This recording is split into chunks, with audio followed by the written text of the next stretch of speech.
Game of the Week on the Valley Channel is brought to you by Icon Health and Fitness, changing lives with fitness innovation. Wendy's of Cache Valley, it's way better than fast food. It's Wendy's. Mountain Star Cache Valley Hospital, together we're greater. Cache Valley Electric, a tradition of excellence since 1915. New Smile Dental, experience dental care. Cache Valley Hearing and Audiology, bring back what you've been missing. Lynn's Audio and Video, Cache Valley specialist for 60 years. Mountain Valley Heating and Air Conditioning, give us a call, you'll be glad you did. Herm's Inn, last chance for great food. Discount Tire and Automotive, so much more than a tire store. Four Seasons Apartments and Townhomes is your home. Planet Fitness of Logan, no intimidation and only $10 a month. Aspen Dental, get that gorgeous smile you've always wanted. The Logo Shop, we logo stuff, all kinds of stuff. And the Valley Channel, Cache Valley's TV station for over 25 years. Good evening and welcome to Smithfield, Skyview High School, where tonight the Skyview Bobcats host the Park City Miners in a quarterfinal 4A state playoff game. The nightcap on a full day full of playoff football here in the state of Utah. This will be the final game to kick off for the evening. All the other 4A, 5A, and 6A teams are playing right now. Some of them late in the games, others still in the first half around halftime. We'll get you scores of those as we go along, but we're just about 3.5 minutes away from kickoff here between Skyview and Park City. Park City comes into this game 8-3 overall this season. They were a Region 11 team. They come in as the 2 seed behind Stansbury. They've got an offense that can score some points. They're averaging almost 31 points per ball game. They run the spread, giving up about 20 points per game. This is the first meeting between these two teams, believe it or not. And the last time Park City was in the quarterfinals was 2016. They were 3A back then. They lost 54-0 to Stansbury. Last time they were in the semis, if they were to win this game tonight and advance to the semifinals, the last time they were in the semis was under Coach Brandon Maddich in 2009, and this season's been their most wins since that year, 2009. They've won 4 in a row, and they come into this game with Mark McCurdy, one of the top receivers in the state. He's second in 4A in touchdown grabs. He's 4th in the state, 8th as far as yards go. And he's even run the ball a little bit. So we'll see him, big number 4. He's just a junior. A lot of juniors and sophomores on this Park City team. They have a bright future. There's only 9 seniors on the entire team. Skyview, on the other hand, 31 seniors. And Skyview won the toss. They're going to receive. Last week, Park City beat Salem Hills 28-24, and McCurdy had 3 touchdowns in that game and the game-clinching interception with 3:04 to play in that ball game. Their quarterback, Jack Skidmore, 12 of 19, 184 yards, a touchdown, and a pick. For Skyview, 10-0. They're number 1 in Region 12, number 2 in 4A, number 8 in all classifications in the state. 21-1 over the last 2 seasons, ranked in the top 5 in both offense and defense. 35 points a game they score. They only give up 18. And they got Caleb Christensen back last week. And I'll tell you in just a minute why that's so important. We're about 1.5 minutes away from kickoff. Skyview and Park City coming up next.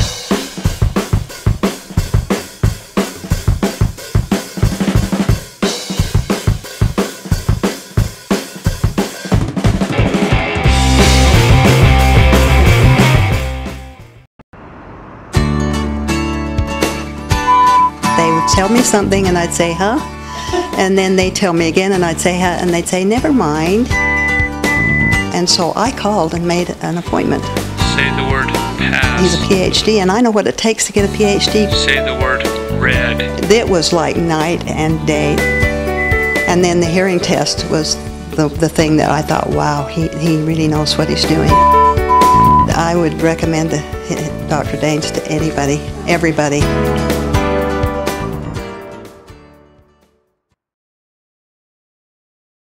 Skyview is going to get the ball first, and back to receive for the Bobcats.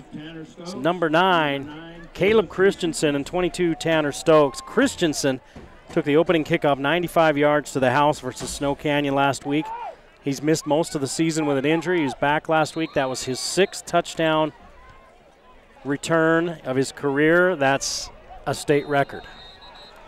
And they kick it as far away from Christensen as you can possibly kick it. Christensen was on the west side 5-yard line. They kicked it out of bounds on the east side at about the 20. So they saw the film. Christensen's return ties him for the state record last week with 6 touchdown returns. And Mason Falslip, the quarterback. If you saw my interview with Coach Danilo Robinson before the game, you'll know what I'm talking about. But against Logan, it seemed like that's when he put it all together. That's when it clicked for him, playing quarterback, and he hasn't looked back. Superior athlete. He's going to play basketball. He's committed to playing basketball at the U of U. Here's Stokes with the first carry. He gets 4 yards.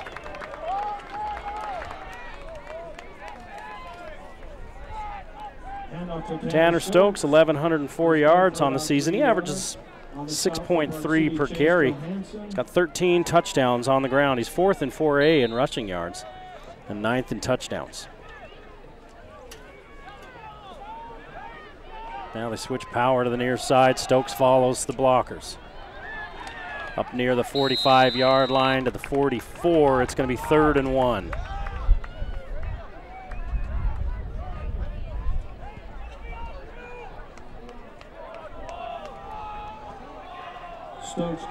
Skyview doesn't hurry per se, but they usually don't huddle.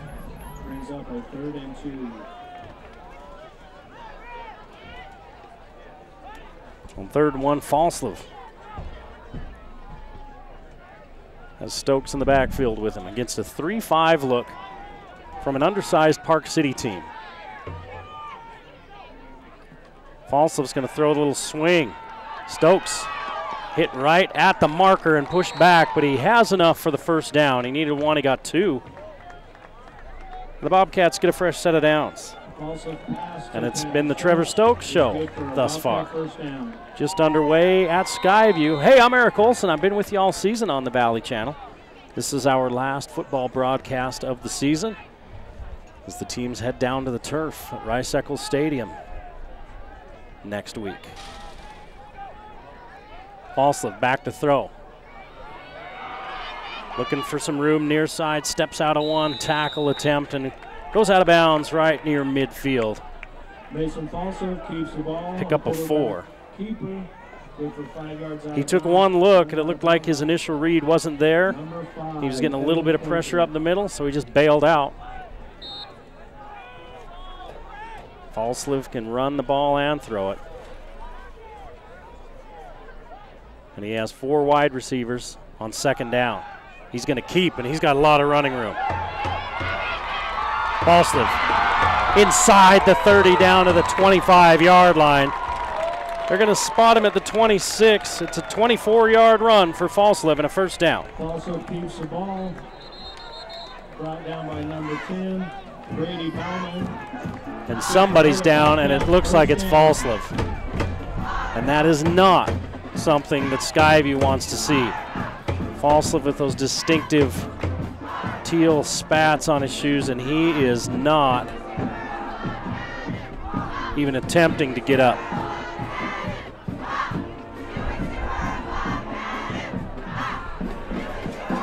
Huge turn of events here early.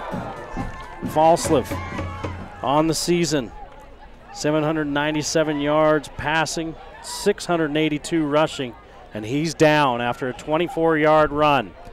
They're going to help him up, and he's ginger on one of those legs. And now as he walks a little bit more, he looks like he's putting a little more pressure on it. It looks like it might be that left leg. That is a huge storyline in this game. Tate Ballard, the junior, would come in at quarterback. He's got a robust running game, and he's going to get his chance as they bring Falslip off. I'll keep an eye on him and look at him on the sideline. He's walking okay now, but he was awfully ginger getting up. And they're going to take him to the table and take a look at him. He gets to the table and kind of collapses. Ballard hands off to Stokes. He bounces it outside. Sticks his head in there for 2. Tanner Stokes on the run. Good for 2 yards. Brought down by number 5, Evan Pointer. Well, 2nd and 8 for Skyview as they're on the 19-yard line of Park City. But Mason Falslove, their Mr. Everything quarterback, on the sideline with an injury. Ballard's going to throw. Steps forward, delivers. Knocked down. 3rd and 8. Dave Ballard's pass intended for number 34, Maley Corman. Defended by number 21, Jet Reed. We'll keep an eye on Falslove and see.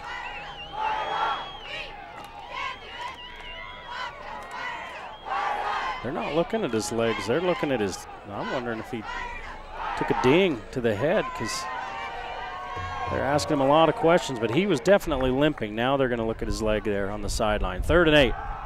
Ballard delivers. Caught, dropped. Had a first down. He had a receiver. The receiver had to stretch for it a little bit. It's Horman. But he didn't help his quarterback out there, and now it's going to be 4th down and 8. And Skyview offensive coordinator Perry Christensen sends Ballard right back out there. They're looking at Falslove's knee, and he's got a cut on his face that they're working on his chin. Flag down, and the whistle blows, and Skyview was moving early.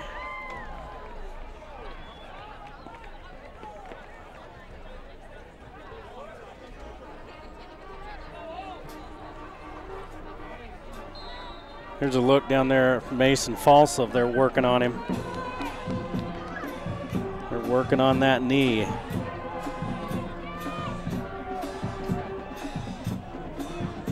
Let's hope he's all right for reasons beyond the game. Ballard, good protection. He throws it out. His receiver broke in.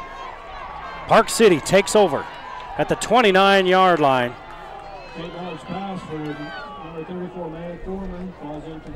So after the Falslove 24-yard run, he's injured on the tackle.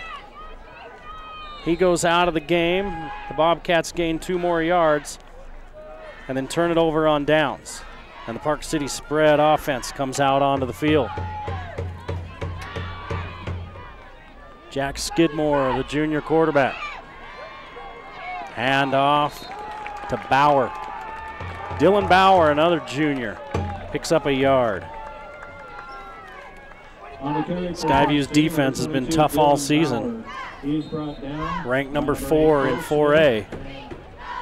And it's going to have to be a team effort tonight with Mason Falslove, gimpy on the sideline. They looked at his knee. He's up and walking around now. But he keeps stopping and bending over.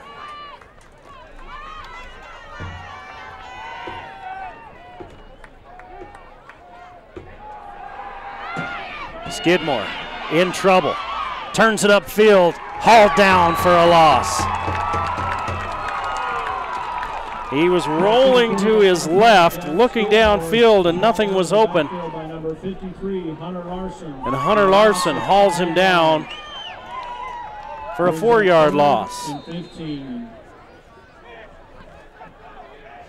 3rd and 14. Park City at their own 25-yard line. 8 minutes to play in the first quarter. No score here at Skyview.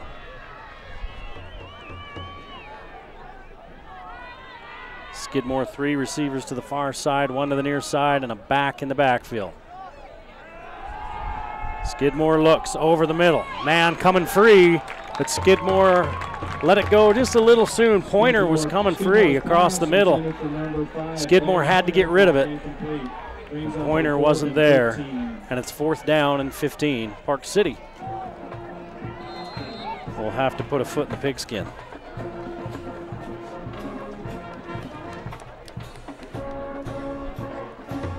And I'm looking for Mason Falslove down there on the sideline. See if he's going to try to come back in the game. The punt goes out of bounds. Let's see where they spot it.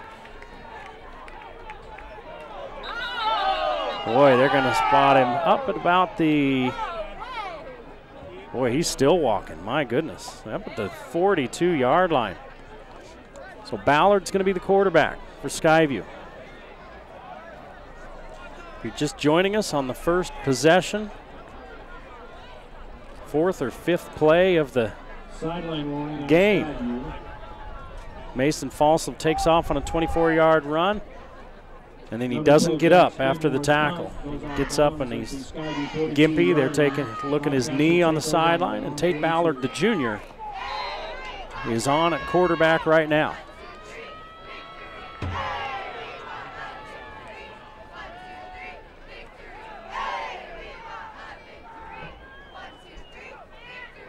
Ballard's going to hand to Stokes. And that's something now that Park City, as Stokes loses a couple, they can really load up for the run. For a loss of a yard.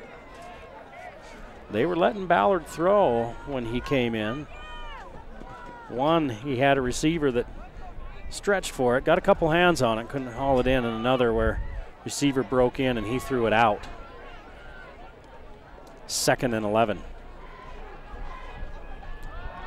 Ballard gives it off to Stokes. Stokes looking for the edge, makes a couple of men miss. He's up to midfield. That run was 95% Tanner Stokes. Tanner Stokes gets the carry. He picked up 7 yards, and it's going to be 3rd down and 2. Brings up a 3rd and 2. Check that, he picked up 10 yards.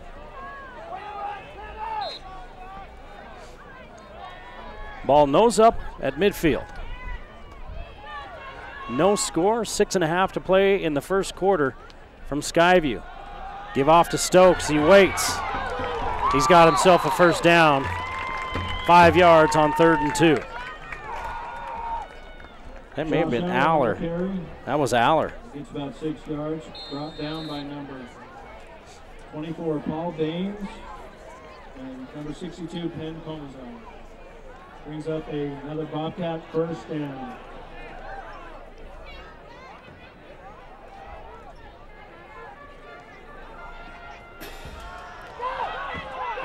Here's the give. Josh Aller on the carry. Aller again picks up 3. Number 5, Evan Pointer, brings up a 2nd and 7.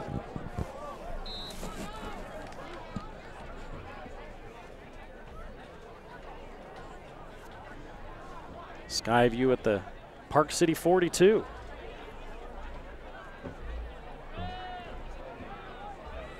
The junior Tate Ballard at the helm.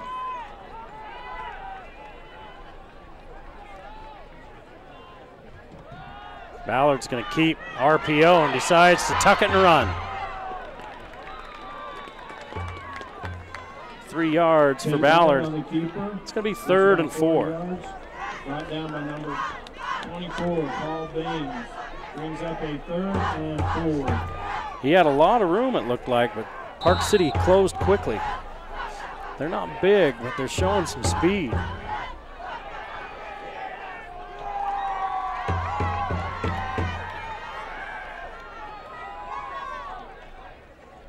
Ballard's going to hand it off. Pretty good push by the Skyview front line, but not quite enough as Stokes on 3rd and 4 picks up 2.5. Josh Aller on the carry, good for about 2 yards. Brought down by number 25, Seth Warner. Brings up a 4th and 2. Skyview looks like they're going to go for it on 4th and 2.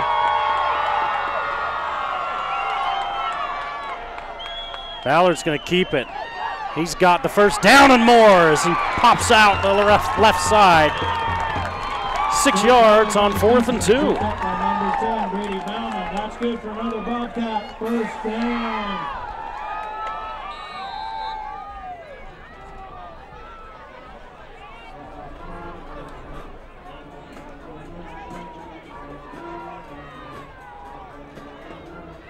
First and 10 at the Park City 30.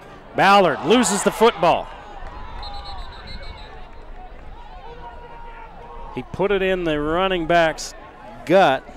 I think that was Stokes. And then he tried to pull it back and keep, which was the right read, actually, as they were collapsing down on the edge. He lost the ball as he was trying to pull it away from Stokes. Loss of 2.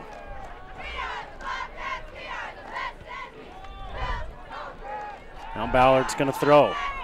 He throws into a tight window, and they're going to call it incomplete. Well, Ballard comes on in relief of Falslev, who goes down with a leg injury. These receivers are going to have to help him out. His running game's helping him out.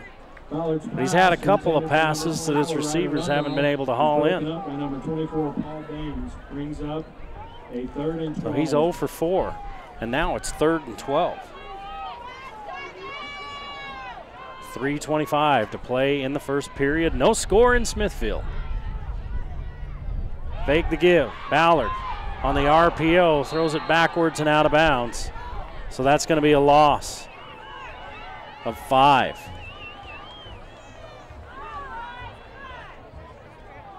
Ballard's pass goes out of bounds. Brings up a. Now what does Skyview do? 16.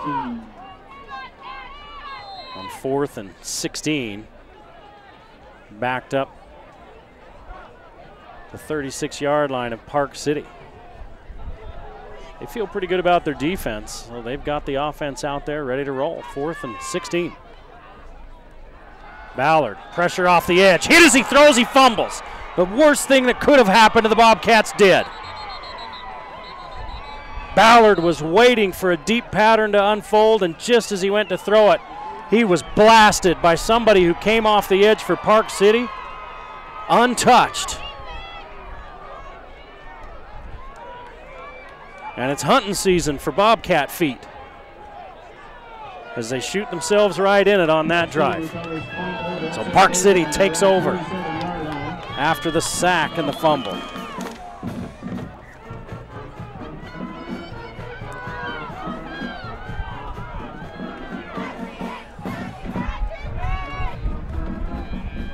Look at this formation. We got a lineman in the backfield. There's McCurdy. They had too many in the backfield. The flag comes. McCurdy. You got to have so many guys up front. And I don't think they have. I think that's an illegal formation. Yeah. So that goes on Skyview. Or excuse me, Park City. 5-yard penalty brings up 1st and 15.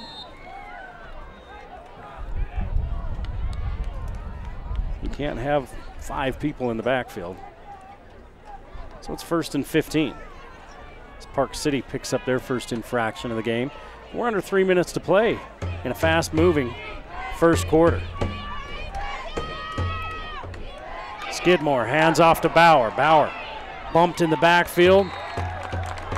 Bounces off that tackle attempt and gains a yard. Number 22, Dylan Bauer on the carry for Park City, brought down by number 6, Brigham Lewis.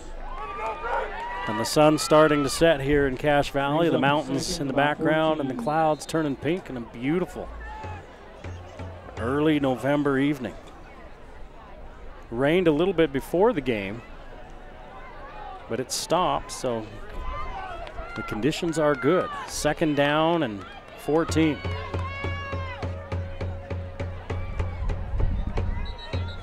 There's another flag. Somebody moving again for Park City. One of the linemen.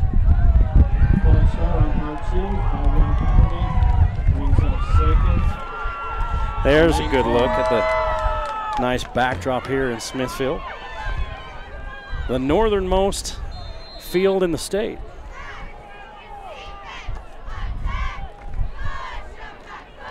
So now it's 2nd and 19.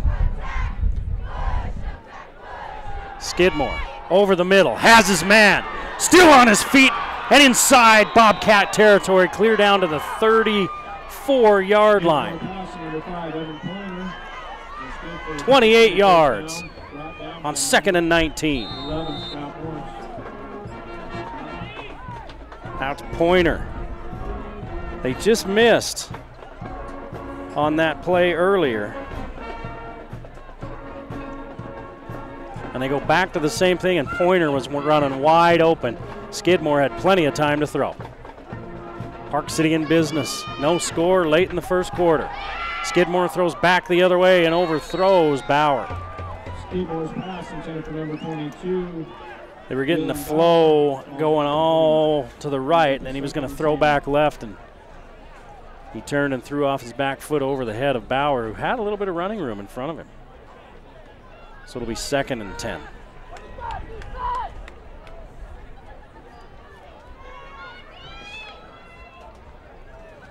But a subdued crowd here at Skyview as they've seen their star quarterback injured early in this game. Here's the give on the little jet sweep. And hauled down right at the line of scrimmage was Paul Baines. They did not move the stick, so Baines no gain. 3rd down and 10. By number 45, Payson Flaherty. We've yet to hear from number 4, Mark McCurdy. Let's hear you, Bobcat fans. Opposite on your feet.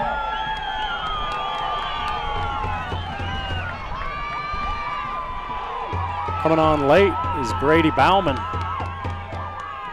He's in motion.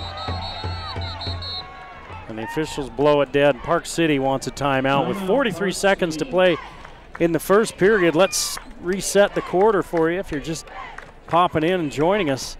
Skyview got the ball first. They get a 24-yard run by Mason Falslev, their quarterback. He takes it down inside the 30-yard line of Park City. And he doesn't get up after they take the pile off of him. They had to help him off the field. He was walking awfully gingerly. They were looking at his knee. Thought maybe it was the left knee. They were looking at both of them, but it was mostly that left one that they were paying their attention to. And Tate Ballard, the junior, has been the quarterback since then. Skyview's run the ball well and driven into Park City territory, but they've bogged down about the 30-yard line every time. And now Park City with their second possession has 3rd and 10 at the Skyview 34-yard line. Bauman in motion. Skidmore against a 4-man rush, 3-man rush. Lots of time. Now Skidmore's in trouble. Slips out of one tackle. Picks up positive yardage, but only about 3, and he needed 10. So Park City has a choice to make. Skidmore, the keeper, brought down by number 1, Trayson Martindale. Martindale, the leading tackler for this team, brings him down. He picked up 3. It's going to be 4th and 7. That would be a long, long field goal. And there is a little bit of wind out there. So Park City looking like they're going to go for it.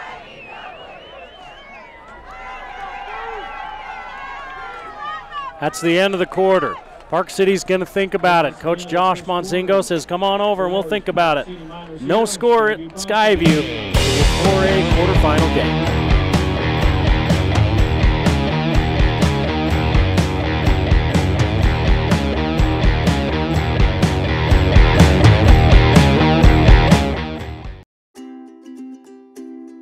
My grandpa went to the Star Hospital to get his back fixed. The doctor used a robot to make a mini invasion. That's pretty cool.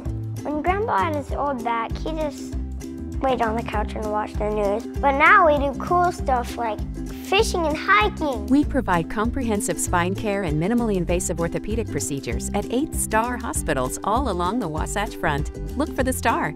Wonder where we keep all the robots. We start the second quarter, no score at Skyview. It's 4th down, and they said 7 before the break, and where they put that yard marker, it's closer to 8. Park City on the 32-yard line of the Bobcats. Skyview playing without Mason Falslev, who was injured early in this game. Skidmore sets up, unloads.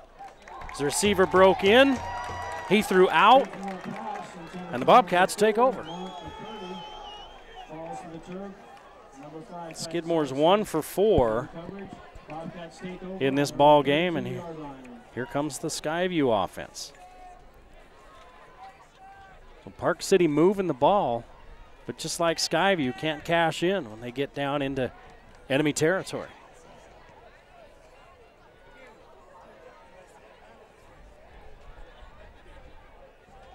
Tate Ballard with Stokes directly behind him.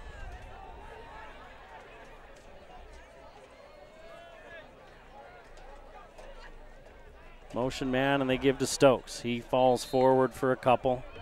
Call it 3. Stokes on the carry for a 3-yard gain.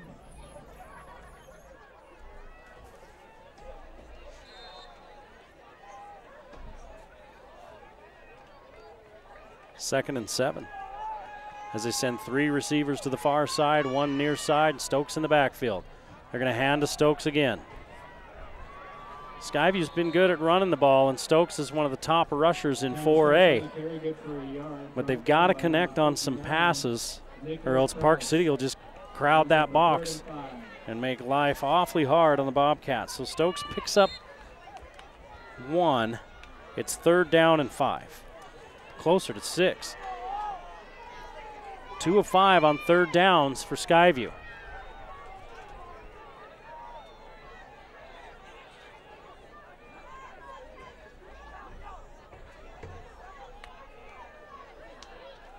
Ballard throws the out pattern. Now does he have a reception? He does. And it might be enough for a 1st down. It is. And it was Malik Horman. 6 yards.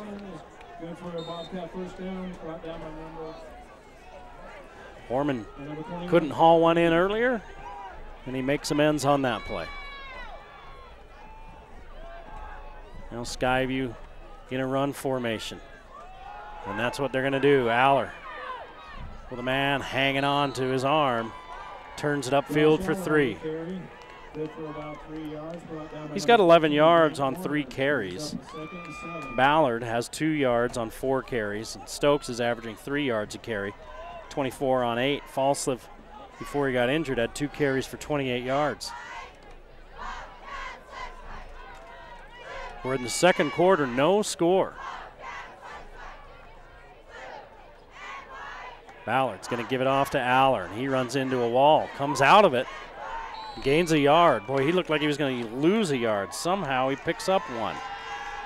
But it's going to be 3rd and long again for the Bobcats, 3rd and 6. Brought down by number 14, Grant Warner. Brings up a 3rd and 6.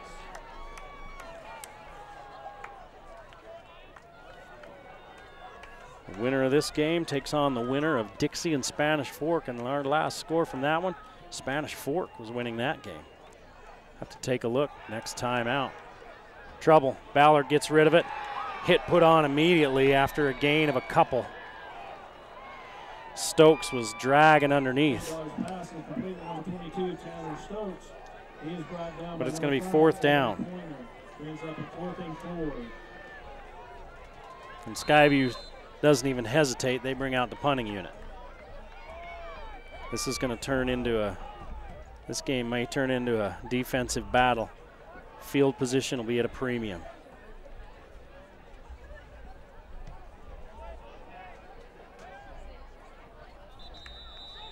Punt fielded at the 22.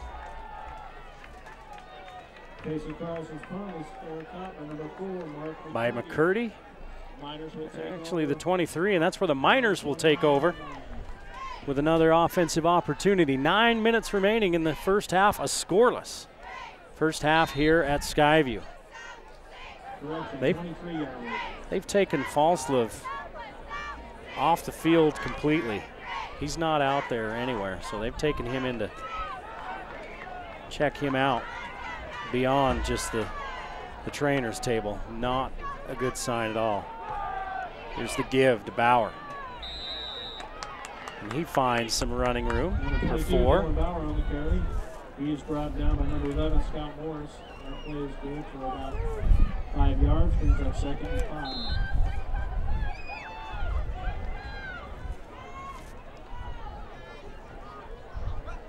5. Pineview's beating Stansbury 48-28 in the fourth quarter. Now Dixie's taking the lead over Spanish Fork 31-20. And Orem's thumping Mountain Crest 37-7. Mountain Crest scored first in that game. It's been all Orem ever since. Skidmore looking to throw. Got some pressure off the edge. And then he bounces one off his receiver's knees. He could never get enough separation from the rush to get his shoulder square. And it'll be third down Skidmore's pass and 6. 10, Brady Bauman falls incomplete. Pitcher on the play at number 45, Jason Flaherty. Brings up a 3rd and 5.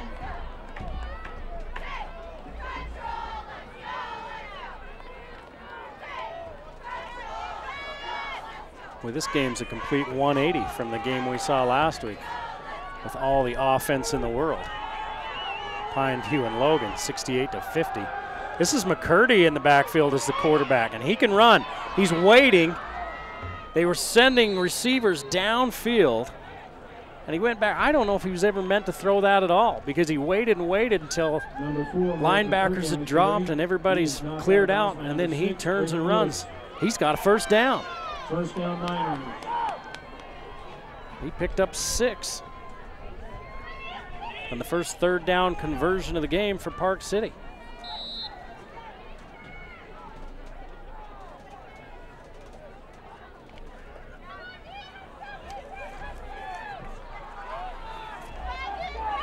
You look at the season stats, McCurdy's thrown the ball once. Skidmore back in at quarterback. Bauer with a good game. Bauer on the carry. Down by number 6, Brandon Lewis. He's good for about 4 yards. Brings up 2nd and 6. He picks up 5. 4 carries, 11 yards for Bauer. Clock running with 7:45 to play in the first half. Scoreless in Smithfield.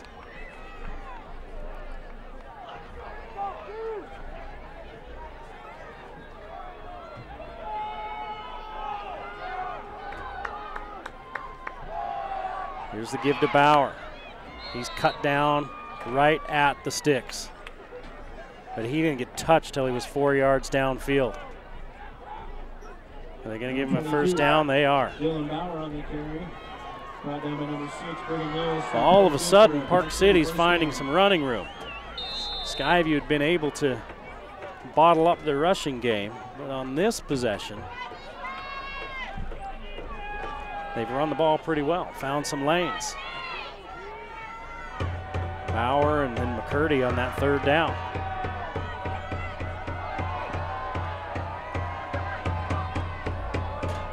They do a lot of motion in their backfield.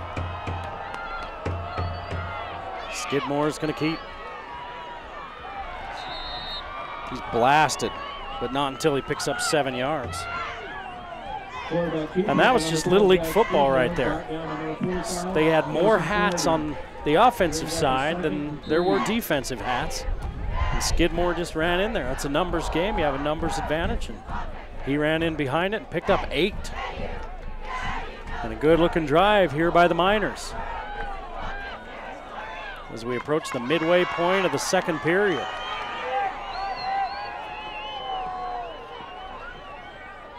Skidmore under center, the pitch to Bauer. He's got a first down.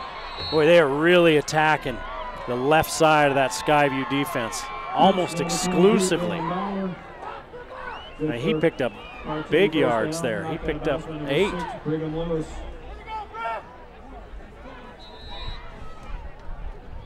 Skyview's going to have to make an adjustment over there on that left side. They've been going left, left, left. Well, the offense is right, and they've got the numbers that way again. Here they go. Here's the pitch, and Bauer again picks up 9 yards. And all they're doing is lining up.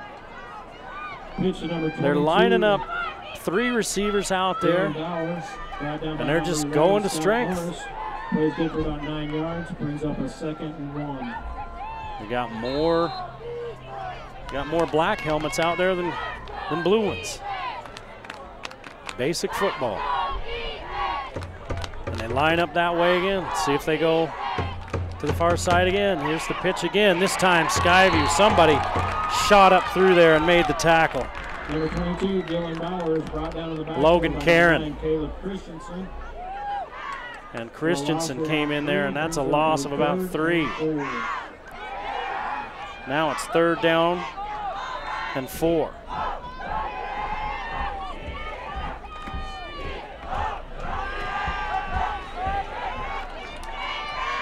But again, they put power out to their right. See if they go away from it. They do. They roll away from it. Skidmore. Boy, Skidmore had room to run, and that's because one of the Skyview defenders was tackled at the 34-yard line. A lineman just went out there and literally tackled the linebacker. Excuse me, out in the middle of the field. That was entertaining. Skidmore picks up 3. That's 4th and a yard.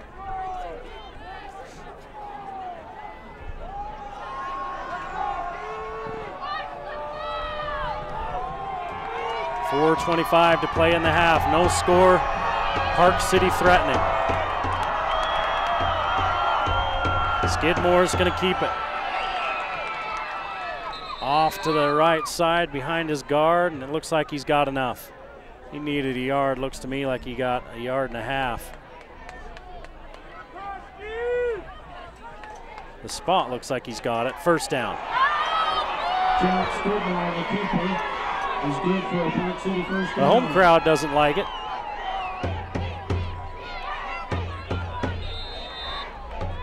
They spotted it nose up on the 33-yard line, 32-yard line, and the 32 was the point to gain. So the drive stays alive for Park City as we're under 4 minutes to play in the 1st half. McCurdy, the quarterback, as they run the Wildcat. He picks up 5. Number 4, Mark McCurdy on the carry.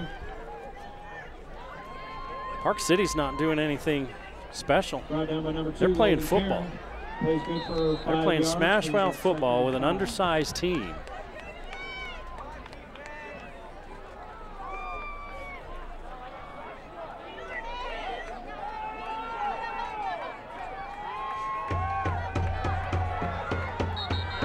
There's a flag. Somebody's moving.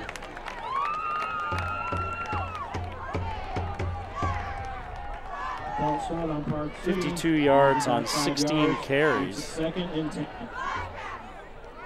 So but it's really been just it's really been just on this possession that they've really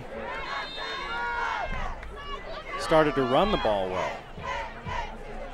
Bauer's gone 5, 8, 9, and then he lost 3 yards. Skidmore, 7, a 7-yard gain. Then 5 yards, and McCurdy for 6 and for 5. And they've been in 2nd and short most of the time. Skidmore unloads, looking for McCurdy. Good position for the defender. McCurdy tried to go up and get it, but he would have had to have been about 6 inches taller. 3rd down.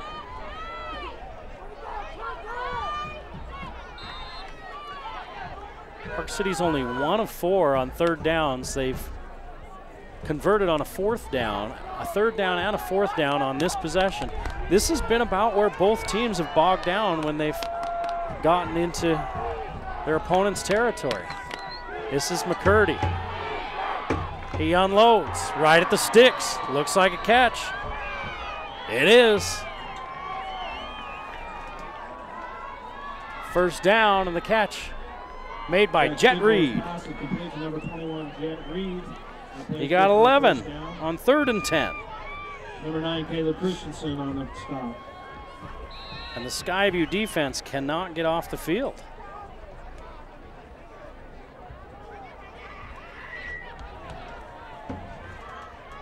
.247 to play in the half. Park City gets the ball to start the 2nd half. They're looking for a score. The ball on the 22-yard line.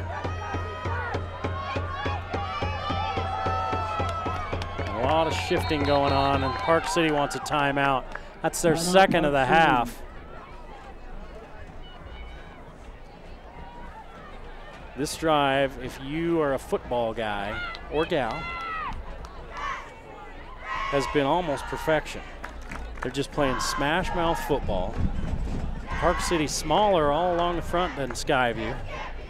But Park City's owning the line of scrimmage, and I think there'll probably be some talk about that at halftime. And they can't worry about their hurt quarterback. They've got to go out and rally around the backup.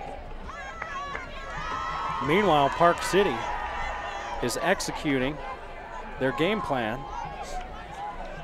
and it's really been impressive. They've held the ball most of this second quarter. Late in the game, Pineview leads Stansbury 65-35. So only 65 this week for Pineview. They had 68 last week. Orem still leads Mountain Crest 37-7, that one at the half. 1st and 10, Park City. They give inside to McCurdy. Hurdles the tackler, goes down at the 20. Pickup of 3. It was a long time before we finally heard from McCurdy, but he's been making noise on this drive. He threw a complete pass on 3rd and 10 for 11 yards and a first down. He's carried the ball 3 times for 14 yards. And they took a shot at the end zone, and he was the intended receiver. He's in the backfield, split, and now in motion into the backfield. They're going to fake the give, and Skidmore is going to keep. He picks it another yard. Number 12, Jack Skidmore on the keeper. It's going to be 3rd and about 7. Plays good for about a yard. Brings up 3rd and 6. Under 2 minutes to play in a fast-moving first half. No score. If you're just joining us, the biggest news nugget is Skyview's star quarterback, Mason Falslev, has left the field with a knee injury on the first drive, about the 4th play of the game. Skidmore looks to the out pattern. Tackle's made and a loss on 3rd and 6. A loss of 3. Skidmore's pass number 10, Brady Bowling, is complete. He's brought down in the backfield by number 82, Tony Torres. Brings up a 4th and 9. So now it's 4th and 9.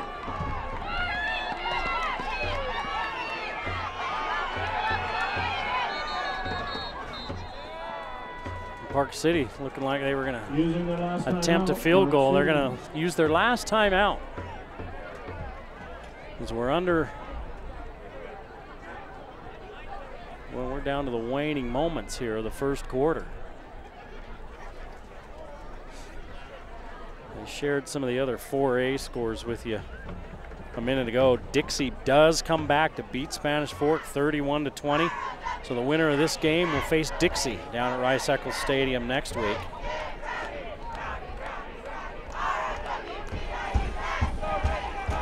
In 5A, Skyridge is leading Jordan 58-27. Roy leading Timpview 20-14 in the 4th. Corner Canyon beat Viewmont 52-6, and Olympus leads Springville in the 2nd 14-3.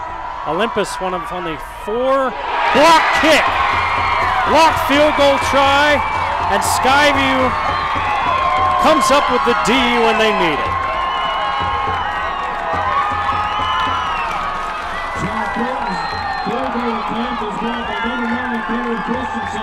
Park City had driven all the way to the Skyview 21.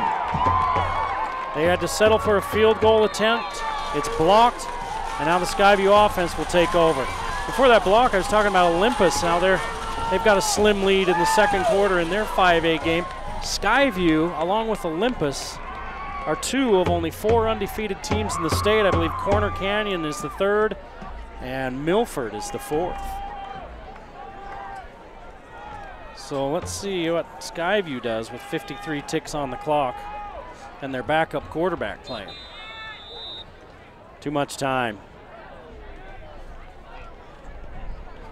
Skyview huddled up for a long time on the sideline before they finally sent their offense out. So now it's 1st and 15.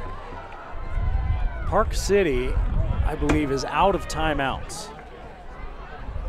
So if Skyview wants, they can just Try to run the ball here and run clock.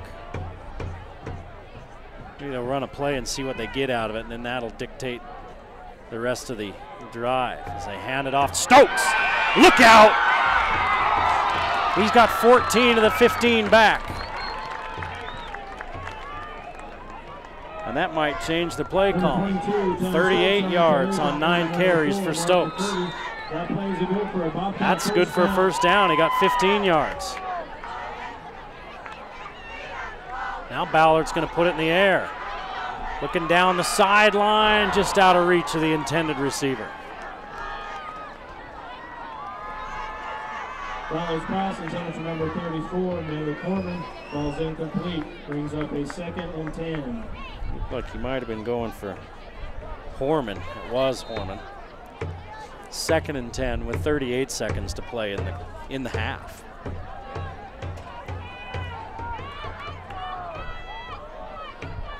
Ballard's going to throw again.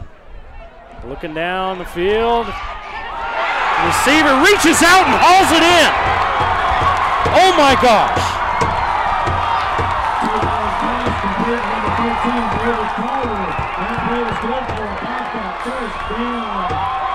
David Carver hauls that one in, and it's a huge gain.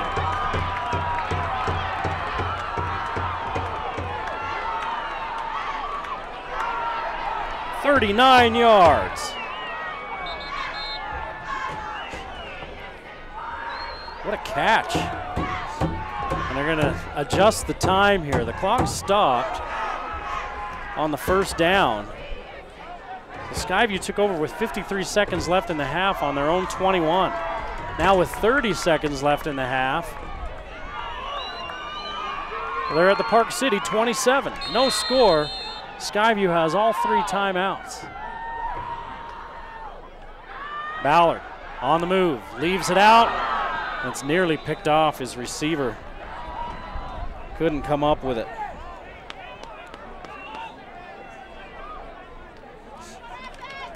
Ballard's timing has been a little off on a couple of passes. And he's had another couple that his receivers have had in their hands and haven't hauled in. That one was pretty high and a little bit behind the guy running full speed toward the sideline. Going for the back corner of the end zone. This one looks like it's going to be picked off. It is. It's McCurdy. He's looking for Horman, and McCurdy just stood there like an outfielder waiting for it. Intercepted by number 4, Mark McCurdy. Park City takes over on there. Ballard left it a little short, so McCurdy just stepped in there and like catching a fly ball. On that one, you want to overthrow rather than underthrow.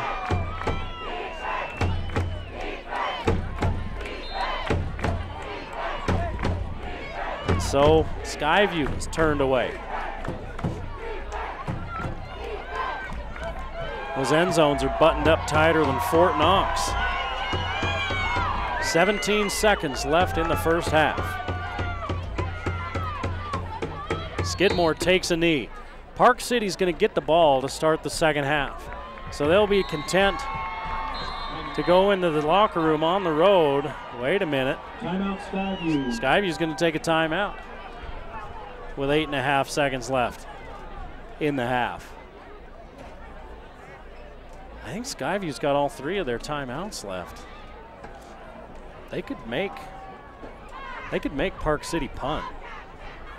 If Park City's just going to take a knee, they'd get a timeout after first, second, and third down.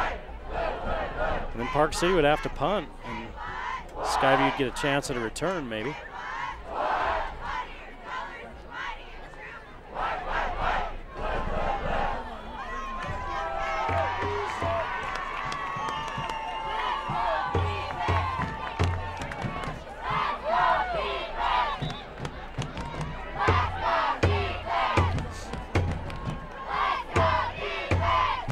Skidmore's talking to the white hat.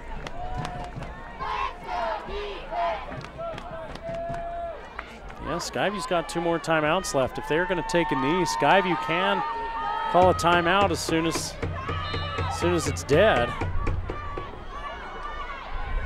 Here's the give, boy, this one's in the end zone. They're gonna say it's short of the end zone. They're gonna say he was down at the 1, and there was a flag thrown as well by the head official. If it's a hold in the end zone, that's a safety. A personal foul, face mask on Skyview. Personal foul, face And that mask official on Skyview. was not shy about that. He must have had a good look at it because he threw that flag like he was angry. That's a break for Park City because it was going to be 3rd down back at the 1-yard line. Not a lot of flags in this ball game. 6 accepted penalties between each team. So 3 and 3. And what are they talking about?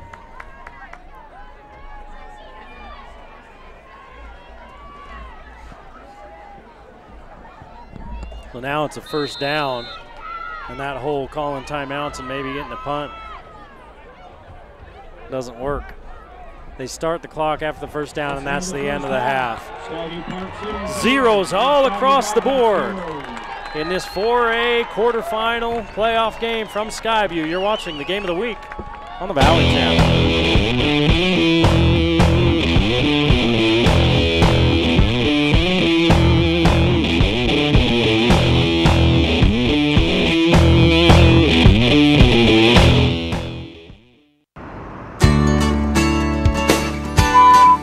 Tell me something and I'd say, huh? And then they'd tell me again and I'd say, huh? And they'd say, never mind. And so I called and made an appointment. Say the word pass. He's a PhD and I know what it takes to get a PhD. Say the word red. It was like night and day. And then the hearing test was the thing that I thought, wow, he really knows what he's doing. I would recommend Dr. Daines to anybody, everybody.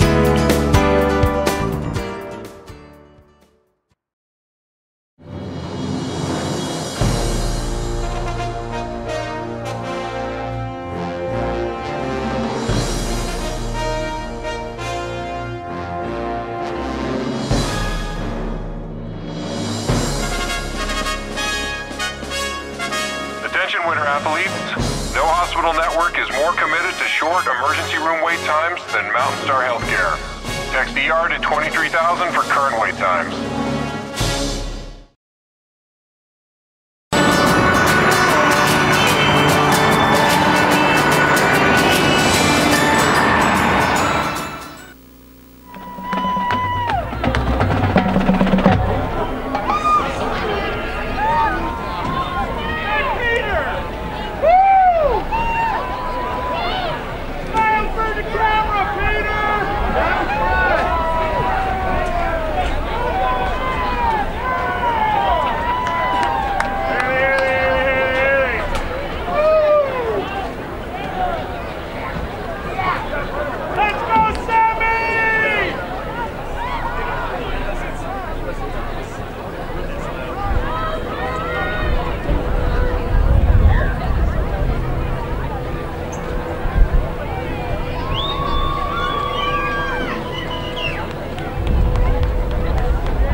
we starting to lose our hearing? Is it genetic? Is it environmental? What's happening to us? There's many things. Genetics can take a part of it.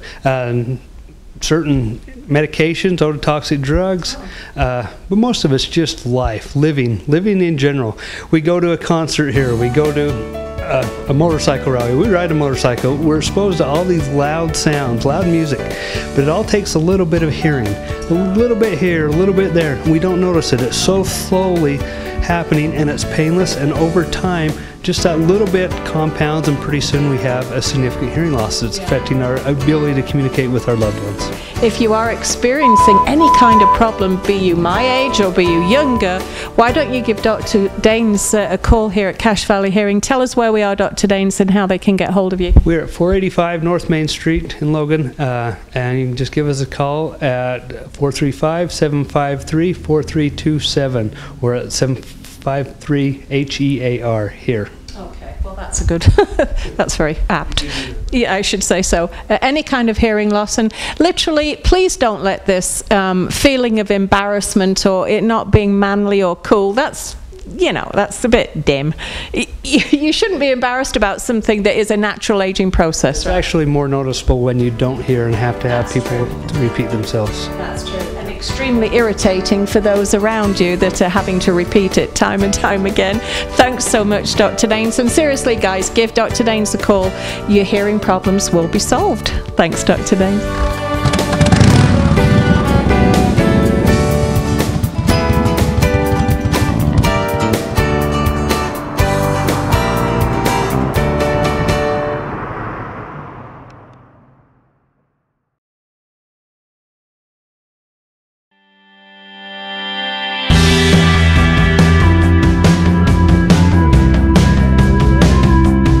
So I've always loved sports, and I've always participated in sports, and I've always played, and I think the best part about this job is being able to watch these athletes play, and it's part of my job just to sit there and watch these athletes succeed and play these wonderful sports.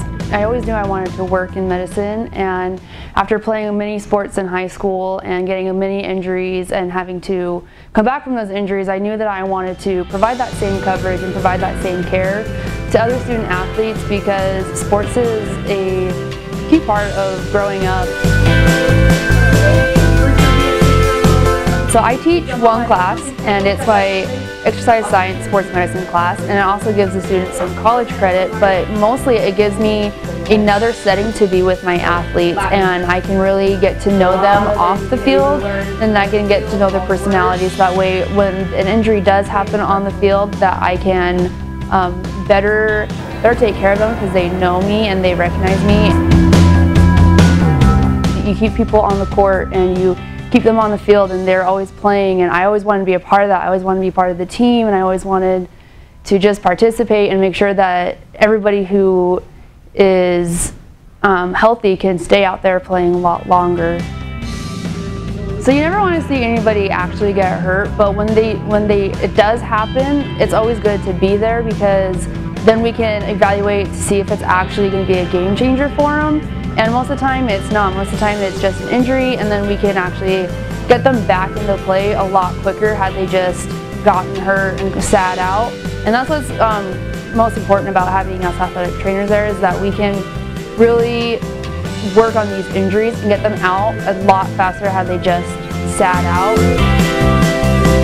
Cache Valley Hospital is a great company to work for.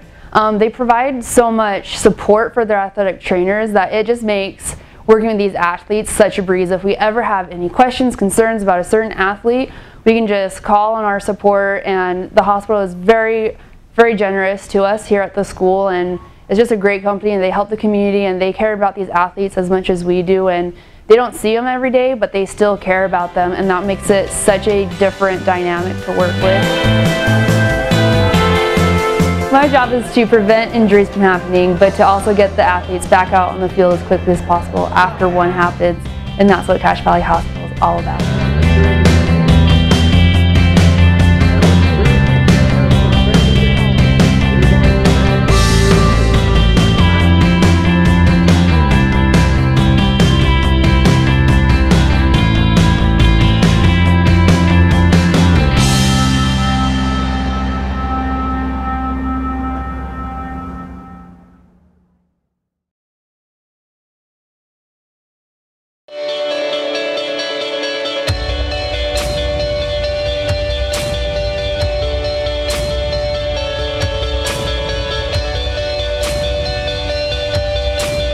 Every morning I'm excited for those opportunities because it's a chance for me to get better.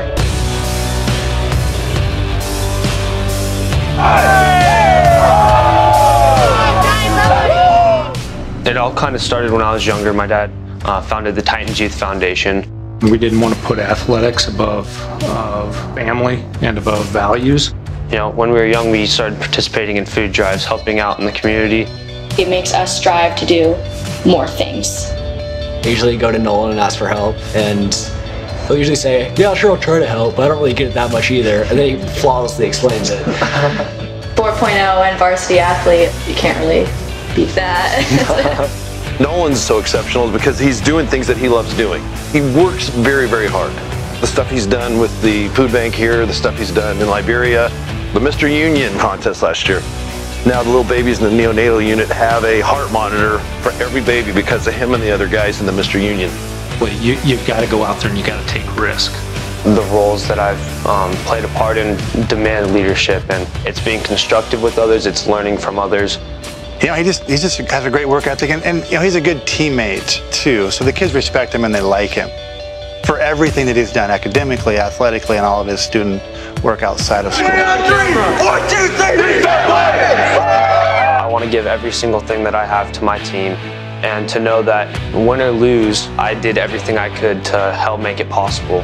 Every time the bar gets raised, it's time to go higher. Hard work beats talent when talent doesn't work hard. I feel like that's a testament to me. I'm not the most talented, I'm not the biggest, I'm not the fastest, I'm not the strongest. If I do everything that I can in my will every single day to give everything I have and take chances when necessary, that's where greatness occurs.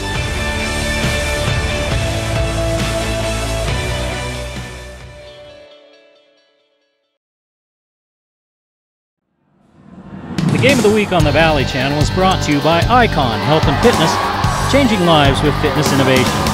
Wendy's of Cache Valley, it's way better than fast food. It's Wendy's. Mountain Star Cache Valley Hospital, together we're greater.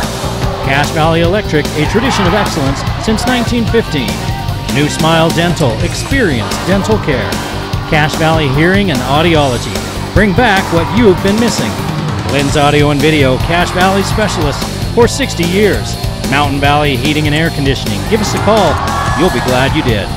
Herm's Inn, last chance for great food. Discount Tire and Automotive, so much more than a tire store. Four Seasons Apartments and Townhomes is your home. Planet Fitness of Logan, no intimidation and only $10 a month. Aspen Dental, get that gorgeous smile you've always wanted. The Logo Shop, we logo stuff, all kinds of stuff. And the Valley Channel, Cache Valley's TV station for over 25 years. Back at Skyview High School as we get ready to start the second half. No score. Both these teams duel to a 0-0 draw. Mason Falslev, the star quarterback for Skyview, helped off the field early in this ball game. Left the field and did not return. So Tate Ballard's been the quarterback. Skyview's got 80 yards rushing, 49 yards passing for 129 total. Park City 56 yards on the ground and 36 yards through the air, 92 total yards. And Park City will get the ball to start the second half. Many of the other games have gone final. This, as we mentioned, will be the nightcap game. This is McCurdy looking for running room. And he's finally hauled down at about the 16. McCurdy threw a pass and completed it for 11 yards in that first half. He did not catch one. He had an interception that stopped a Skyview scoring opportunity. And he also rushed for 15 yards. So he did a little bit of everything. Skidmore, 6 rushes for 9 yards. Bauer, 8 for 30. Skidmore was 3 of 7, 2 of 7 for 25 yards through the air. McCurdy 1 of 1 for 11. 3 penalties, and the defense notched a sack for Skyview. There's another flag. They keep calling a procedure on the interior line, and they got away with one late in the first half as well. It was a guard. It was one of the guards just firing out just a smidge. That's the only word I can think of for it. Before the snap, and they're getting out of there in a hurry on the runs. And that's where they keep throwing that flag. So those guards are quick off the ball and maybe getting a little too quick. Here's the give inside to Bauer. He picks up minimal yardage. He got a couple. Number 22, Dylan Bauer on the carry. Brought down by number 53, Hunter Larson. Number 45, Jason Flaherty. I'm looking for Falstaff on the sidelines here in the second half, and I don't see him.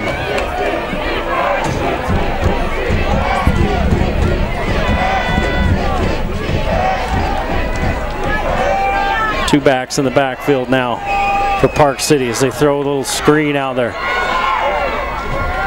Boy, they had a lineman out there in a hurry to go block. Picked up pretty good yardage on 2nd and long. Skidmore pass number 4 is complete. He's running out of bounds by number 11. Picked up 7 yards. Good for about 4 yards. Brings up 3rd and 6. If you're a little chilly, they are selling hot chocolate in the concession stand. So it's 3rd down and 6.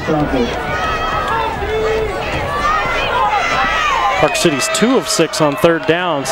They have converted on 4th down as well, so they're about 50% on drive sustaining conversions. Is that a stat? Here's the pitch. Good yardage on that pitch. They're getting to the outside of the Skyview defense and picking up good yardage. It was 3rd and 6. They picked up 8 at Bauer, and they're really working on, in the first half, the Skyview defense's left side. That time they went to the right. And they're just running to strength. They're running to where they've got more numbers. You know, basic football. They send out more blockers than you've got tacklers. They're going to do it again. They lined up that way. This time, though, Bauer cuts it back inside, 3 yards. Number 22, Dylan Bauer on the carry. Brought down by number 6, Brigham Lewis. Brigham Lewis with the tackle. 2nd and 7. Dixie beats Stansbury, and we'll meet the winner of this team next week down at Rice-Eccles Stadium. They're in the second half in Orem, and it's 51-7, Orem over Mountain Crest. Pineview, did I say Dixie? Pineview beats Stansbury. There's that flag again on the interior line, same thing. Somebody's just trying to get out a little too quick. False start Park City, 5-yard penalty, brings up a 2nd and 13. It's Dixie beat Spanish Fork, is what I meant to say, 31-20. Dixie will meet the winner of this game. Mark Wooten and his Pleasant Grove Vikings, former Mountain Crest coach, they won at Fremont. They beat Bingham. Was it Bingham they beat last week? They beat East last week, not Bingham. Heavens no. Who beats Bingham? Here's a little sit-down pattern far side, and McCurdy gets thrown out of bounds after a gain of 7. Knocked out of bounds by number 11, Scout Morris. And it's 3rd down and about 4. 3rd and 4. Both teams have moved the ball pretty well between the 30-yard lines. It's when they get down to the other team's 30 that things are stalling out.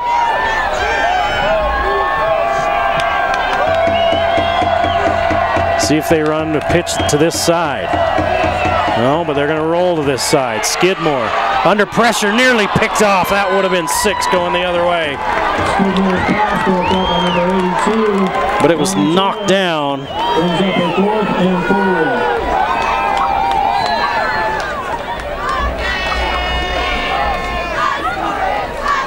4. And Park City's going to have to punt. Stokes back at the 34-yard line.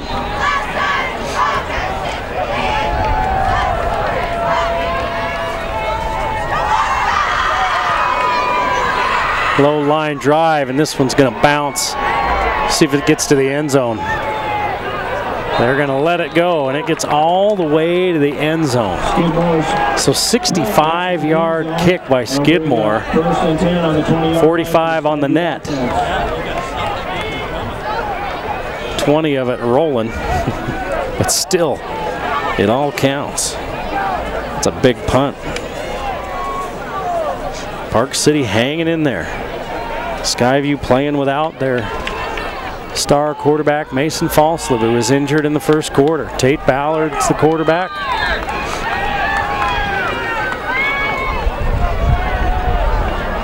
$129 yards of offense in that first half for Skyview. As they give it off to Stokes. See what adjustments are made by the Skyview offense as Stokes picks up 8. He's averaging 4.6 a carry, 46 yards on 10 carries. Even I can do that math. Hooray for simple arithmetic. 2nd and 2. Give it to Stokes again. He's got room. Stokes bounces to the outside, and he's out near the 40-yard line. Ball comes out late, but he was already down. He picked up 11.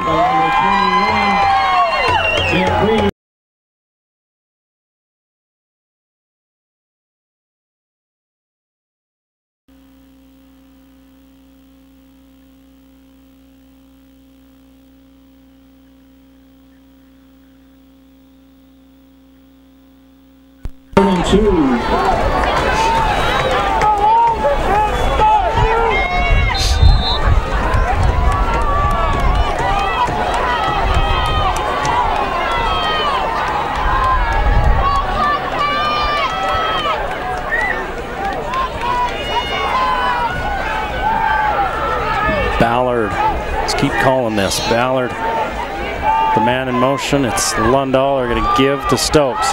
Follows the pulling guard. He's got a first down.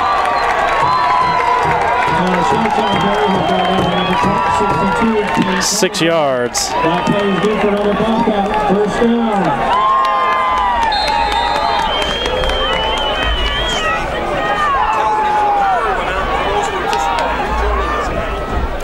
Now.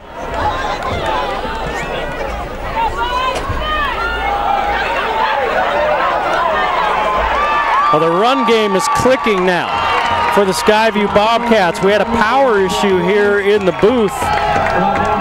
If you were watching us and wondered where we went for a moment, there was a power issue here in the booth. I think we're back on and running now.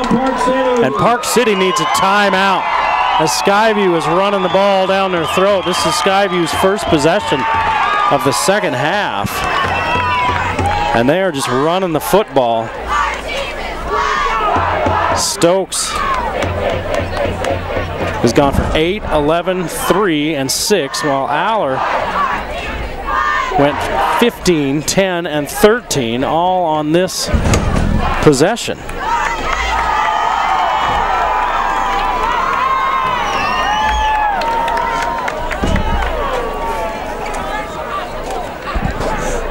In Park City, kind of like in a basketball game when the home team's making a big run and the other team calls timeout. Park City calls timeout.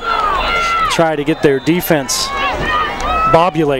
combobulated, because they are discombobulated right now.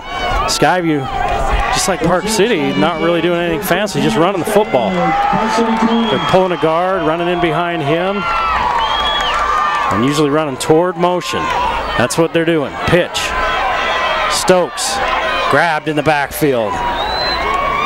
And a loss of a yard. Stokes on the carry. A loss of 1 yard, brought down by number 5, Evan Pointer, and number 10, Brady Bauman.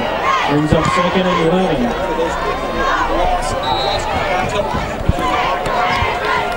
And for those of you getting back to us who lost power for a minute, it was all run for Skyview. Aller ripping off big chunks, and the guy with the ball right here, Stokes, getting good push as well. Stokes picks up about 3. It's going to be 3rd down. Run good for about 2 yards. Brought down by number 52, Zachary Lunkridge. number 59. But Aller had runs of 15, 10, and 13 while we were away. Who's out on the field right now? That's Mason Falslev in at quarterback. See that those blue shoes? Falslev into the game. In trouble. Gets out of it. Touchdown!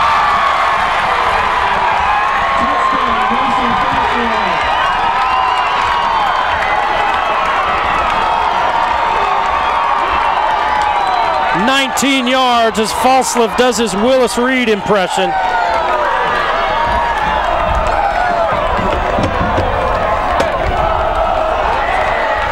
I'd been given information that Falslev suffered a cut on the chin that needed stitches, and that he may return in the second half. Well, there he is. And on the first play from scrimmage that he takes in the second half, he scrambles all over the field and breaks a scoreless tie. There's a player down on the 23-yard line. It looks like a Park City player.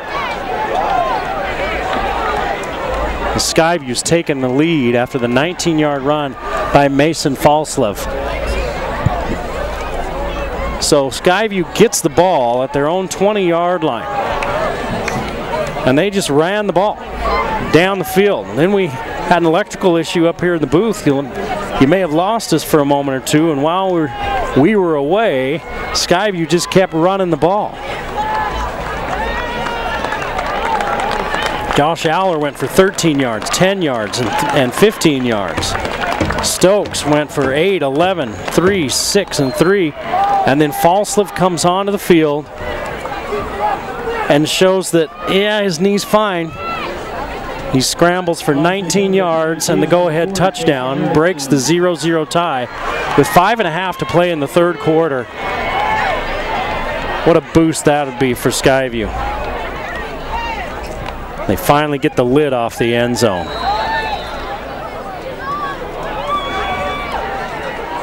PAT. Good. 7-0. Skyview 5.5 to play in the third.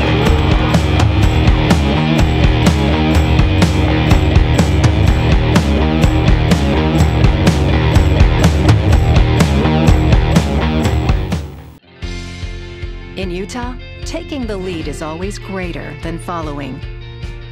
And being empowered is always greater than being restricted. That's the Mountain Star way too, where each one of us has the freedom to do what's right every time.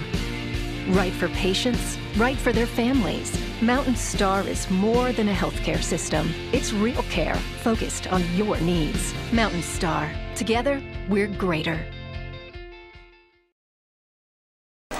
Skyview finally gets into the end zone. These teams battled to a 0-0 tie in the first half.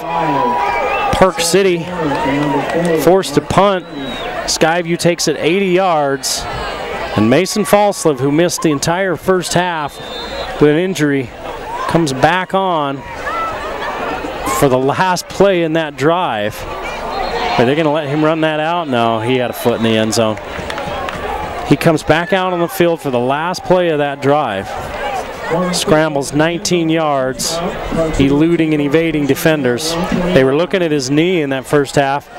Looked like his knee was all right to me. I do know he had a cut on his chin that required some stitches.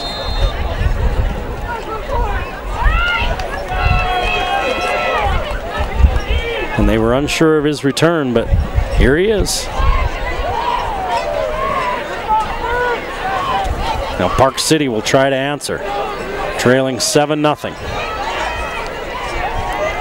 Skidmore finds his man McCurdy.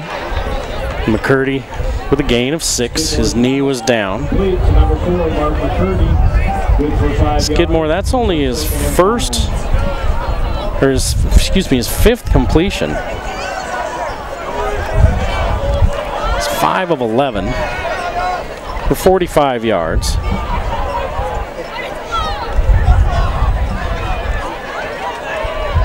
It'll be 2nd and 4. Rolling to the near side with flags down all over is McCurdy. McCurdy lost the football. had it stripped as he was being pulled down. It looked like Park City was there first. And there is the matter of a couple of flags down on the field. Recovered by Ethan Warner. Number 4, Mark McCurdy on the carry. Flags thrown on by each sideline official. Boy, another procedure call on Park City. It's got to be driving their coaches nuts. 1, 2, 3, 4, 5, 6, 7 penalties. I think almost every one of them have been that procedure call. And they've been calling that a lot. They've called it on Skyview a couple of times. So they're keeping their eyes open for that one. So it's 2nd and 9 as they accept the penalty. Run by McCurdy was enough for the first down, and he fumbled it backwards.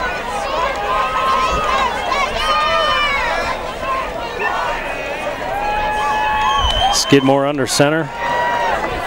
Split backs. Throw it out to the edge. Trying to get blockers out there to help McCurdy. Here's a flag. McCurdy goes down at the 30, the 20-yard line. And let's see what the flag is. I think the way Skyview's acting, it's going to be on Park City. Oh, they're going to pick up the flag. 3rd down and 9.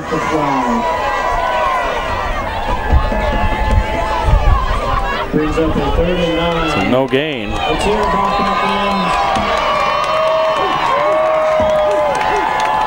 Park City's been in 3rd and long a few times tonight, and they've converted.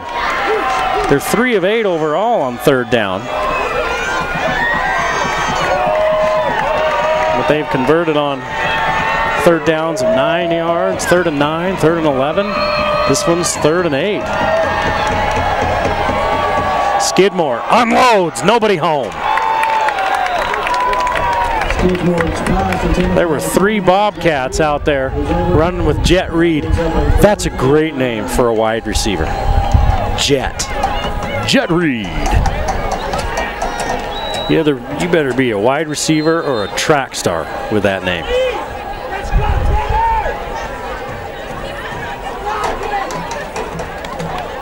For the Bobcats, number 22, Stokes back at the 39-yard line. Skidmore's last punt went 65 yards. Now he's going to pitch it back. They're going to fake it. McCurdy's got a man wide open. Across midfield and still running is Evan Pointer, and Pointer is down inside the 30-yard line. They caught Skyview with their pants down and their shoes off.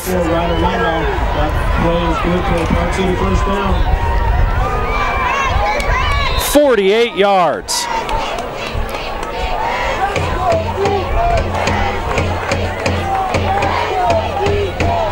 Pointer's got 2 catches for 76 yards. Your quarterback's the punter. McCurdy's back there in the backfield with him. He tosses it over to McCurdy. McCurdy throws it to Pointer, who is wide open. And then he broke some tackles on top of it. Park City trying to even things up. And Skidmore's pass a little wide. His intended target, McCurdy. 2nd and 10.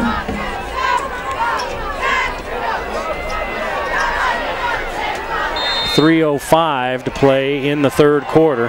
Skyview leads 7-0. Low scoring game. It was 0-0 at the half.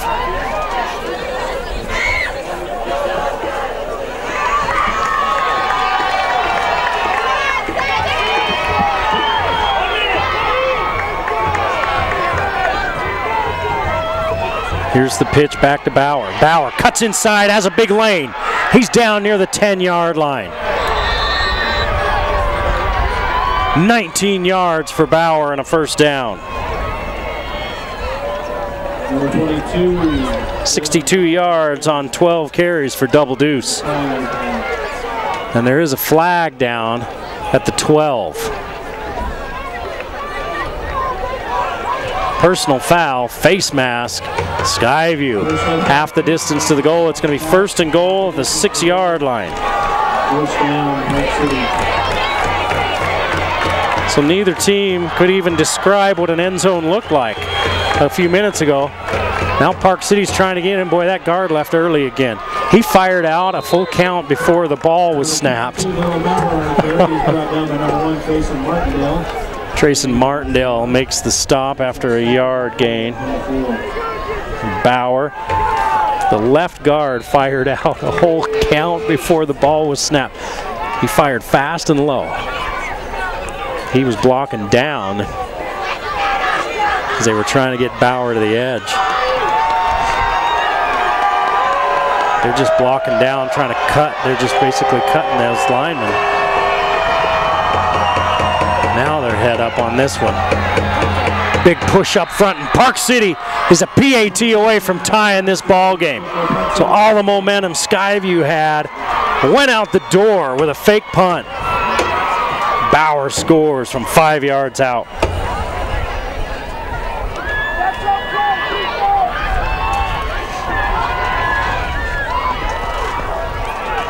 This is win or go home. So teams aren't going to leave any stone unturned, any play unrun. You got to be ready for trickeration. And Skyview got caught unawares on the fake punt, and it ends up in a touchdown. PAT attempt, and we're tied at 7. 2:12 to play in the third. We got a ball game here in Smithfield.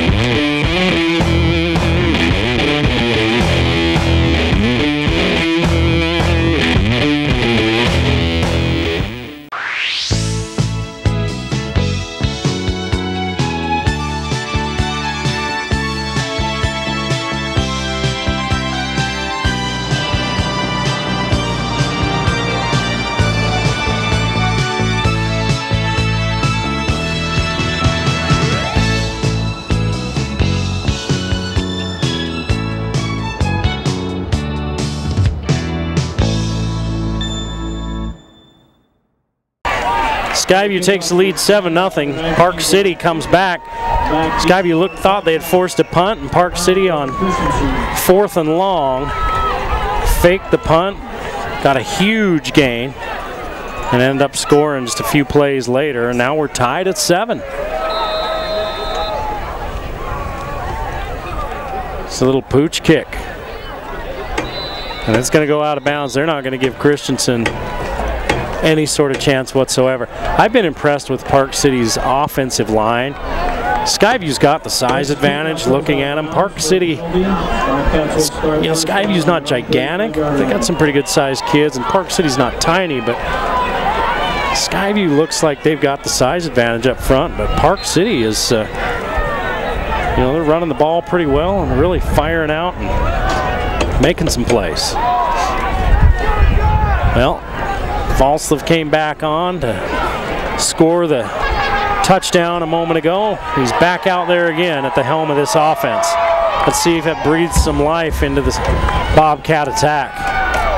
He's going to give it off to Stokes.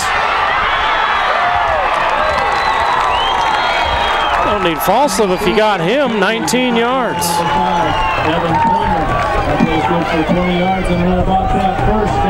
87 yards on 16 carries now for Stokes. And they found something, has Skyview, against that 3-5 front. They're running it up in there behind the guards. There he goes again, this one off tackle, and he cuts it back inside. Receivers blocking downfield, and Stokes picks up 7. We're playing a football game here tonight. Running that ball with the well-timed pass every so often by each of these teams. This is old-fashioned football. Falslev hands it to Aller. Aller's got the first down.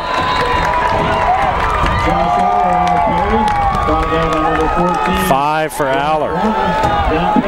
And just like that, the Bobcats are at the Park City 33-yard line. 1:15 and the clock runs in the third. We're tied at 7.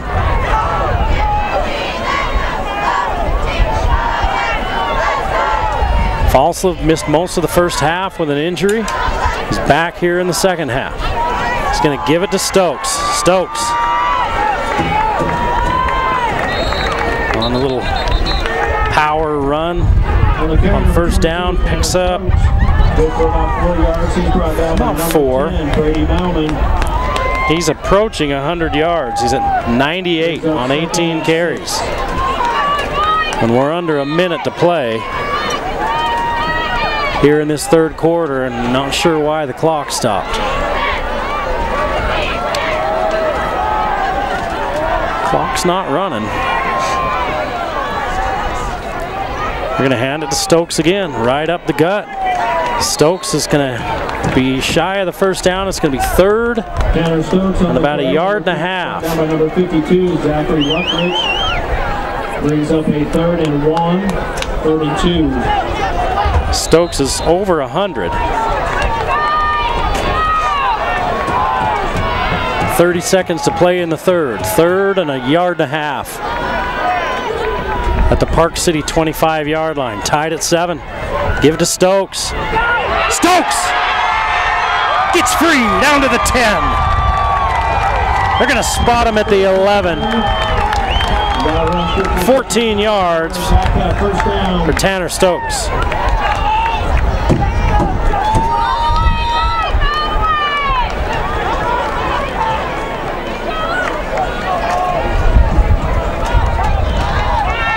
Folsom with the power to the near side. Is Park City going to call another timeout? That'll be their second. They do. Timeout Park City. Park City only has 1 timeout left. We're still in the third quarter. So Skyview's got the ball right at the 10-yard line. I think they're calling it 1st and goal. They are. The ball's right at the 10. So they can't get a first down. Skyview drove 80 yards. They forced a punt and then drove 80 yards and scored here in this second half on their last possession. Mason Falslev came back onto the field for the last play of that possession, scrambled and ran for a 19-yard touchdown. Now Park City comes back. They have a fake punt when it looked like they were going to have to punt on 3rd and 9. They have a fake punt and a 48-yard pass play. And a couple of plays later, they're in the end zone to tie it at 7. Now Skyview's come back, and they've got 1st and goal at the Park City 10. Let's hear it, fans. Off to your seats, on your feet. 8 seconds left in the third. Skyview looking to go back on top. Allers the running back. Aller spins down to the 7. That'll be the last play of the third quarter. For 2 yards, he's brought down by number 52, Zachary Rutledge. We go to the fourth quarter. We're tied at 7. The winner moves on. The loser goes home. You're watching the Game of the Week on the Valley Channel.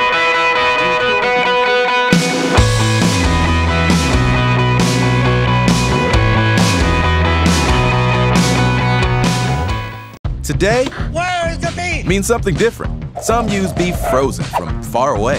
But Wendy's believes the juiciest hamburgers are made from fresh beef, raised right here. Land of the beef, home of the deliciously different Dave's Double. This one has had all of the makings of a throwback football game. Defense, defense, defense, a lot of running, rushing the ball. A great halftime performance by the Skyview marching band. And now 2 teams that couldn't get within 30 yards of the end zone, all of a sudden, Skyview's looking like they're going to put another touchdown on the board. Orem and Mountain Crest still going on. 58-28, Orem leads that one. There's under 2 minutes to go in that ball game. Orem the defending champs, and they're loaded. 2nd and goal. Falsov's going to keep. He's got blockers. Cuts inside to the goal line. 3rd down.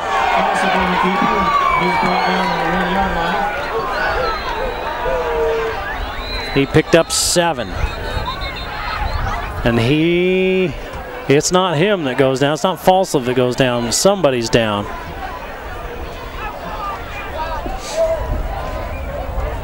Falsov walked out of there. I think it's a Park City player.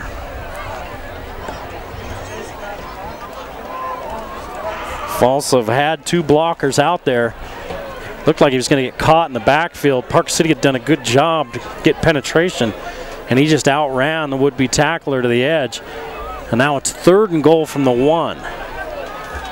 You got to think Skyview will take 2 cracks at it here. We're in a 7-7 ball game in the 4th quarter. With this injury timeout, we'd like to thank Golden Regional Orthopedics and Sports Medicine, Rocky Mountain Emergency Specialists. Let's see who it is for Park City. It might be number 9, Guy Gaspari. He was helped off earlier.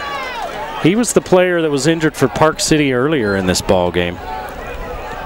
So he may not be 100%. That's twice he's been slow getting off the field.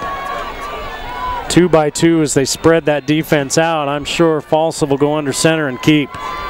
He does. He's 6'3" and he's over 200 pounds. And he's into the end zone. Touchdown, Skyview.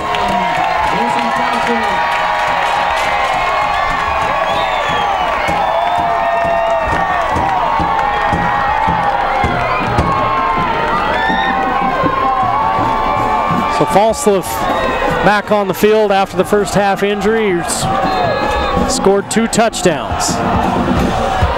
I'm watching him walk on the sideline, and he's walking a little bit of a hitch in his giddy up as the kick is up and good. 14-7, Skyview back out front, 11:36 to play in the game.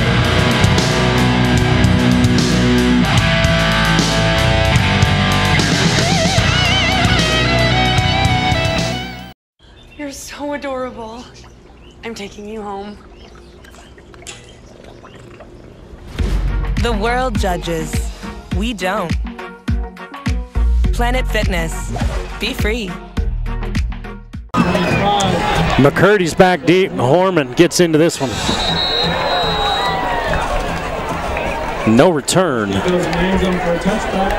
And the Bobcat defense will take the field as the Miners come back out, trailing 14-7. And they've got the job of trying to tie this thing back up. I was watching Falsov come off the field after that last touchdown run. He was a little bit of a hitch in the giddy up. And he's sitting on the bench right now. And Tate Ballard's warming up on the sideline. McCurdy in at quarterback. He keeps around the right end. And he's close to a first down. I think we might see Ballard again because Falsov's limping pretty good. That's a gain of 7 from McCurdy.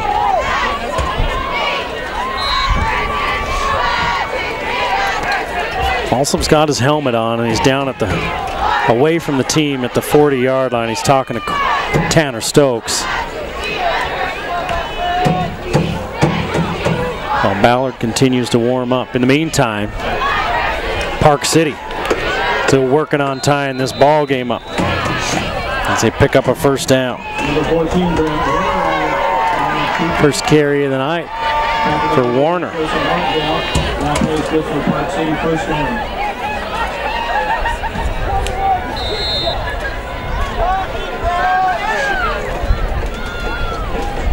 Ethan Warner, number 14, with his first carry. He picks up a first down.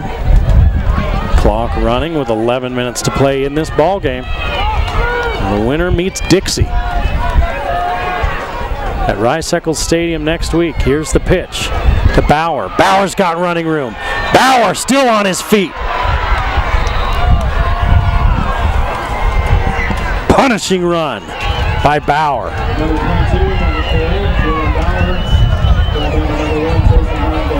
21 yards. He's got 89 yards. Skyview was running the ball. Now Park City's running the ball. The defenders were trying to catch Bauer. You want to come forward and hit a guy if you're playing defense, not catch him.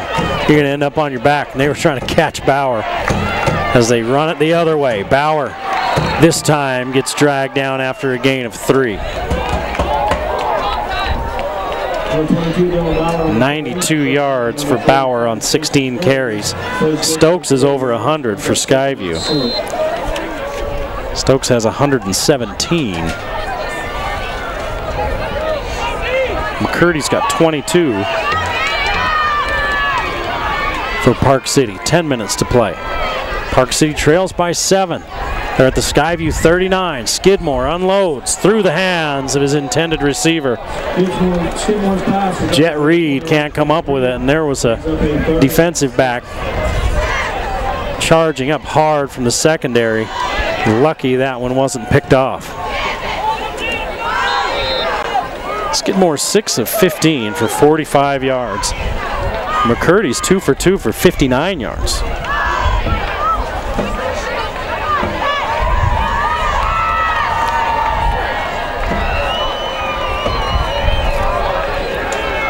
...104 yards passing is all for Park City. Skidmore running. Still running. Looked like he was sacked, and he gets out of it. His knees were never down. Flags all over the field. Well, not all over. Out at about the 41, about where you'd think maybe you'd get a holding call. But you got to finish as a defensive lineman. Skidmore doing a great job of keeping his knees off the ground and picking up yardage, but it's going to be a hold on Park City. 8 penalties now on the Miners. Skyview with only 4. And that's a spot foul. So it's back at midfield. They've got to get to the 32, so it'll be 3rd down and 18. If you're the defensive coordinator for Skyview, you're thinking, no, it should be punt time. That should have been a sack. Skidmore doing a great job of staying on his feet. McCurdy waits for an opening, has it, and he picks up 7. And now it's 4th and 11. Boy, he's patient, McCurdy. He gets that snap on that Wildcat. Just kind of drifts and drifts and picks his hole and makes the cut and goes. Park City on 4th down, and boy, it's more like 4th and 12. Are they going to punt? Are they going to go for it? They're only down by 7. There's lots of time left in this ball game.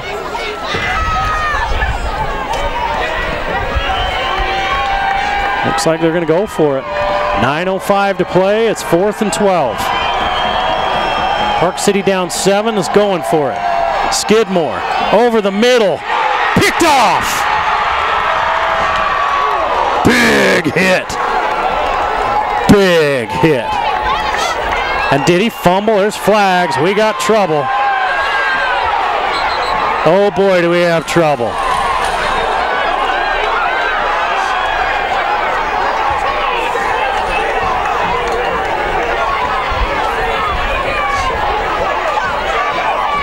Both coaching staffs get their players off the field. There's more flags.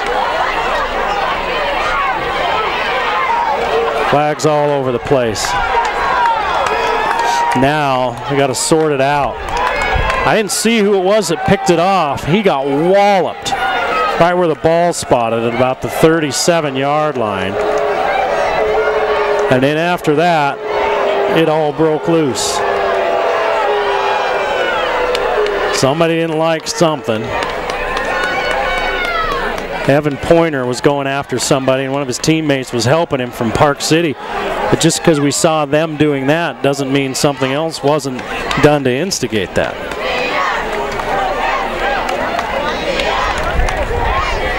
And then the benches started to clear. Because that's what we do now. We just run like a pack of wild dogs when something that we don't like happens. And we got cops out on the field trying to help keep the peace as well.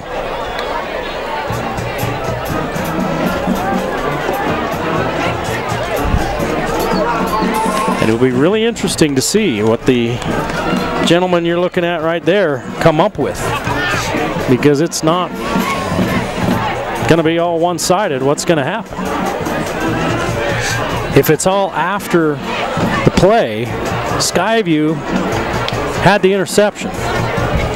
Now what happened was on the hit, Park City thought there was a fumble and people were diving all over the top of the Skyview player, and then that's when the melee broke out. And they're talking to Coach Robinson. Unsportsmanlike on Skyview. Somebody's thrown out.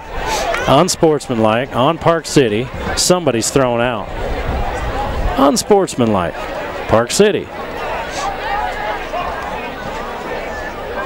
Are they giving the ball to Park City?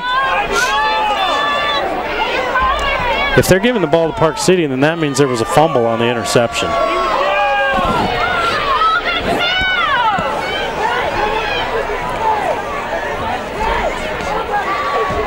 They never signaled that it was a fumble during the play.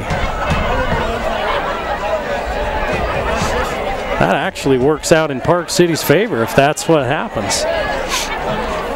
They called 2 unsportsmanlike conduct penalties on Park City. So that would mean, if anything, the ball would be backed up from there. Coach Robinson didn't put up much of a fight. Not really sure what happened right there. 2 players have been ejected, and it looks like they're giving Park City the ball back.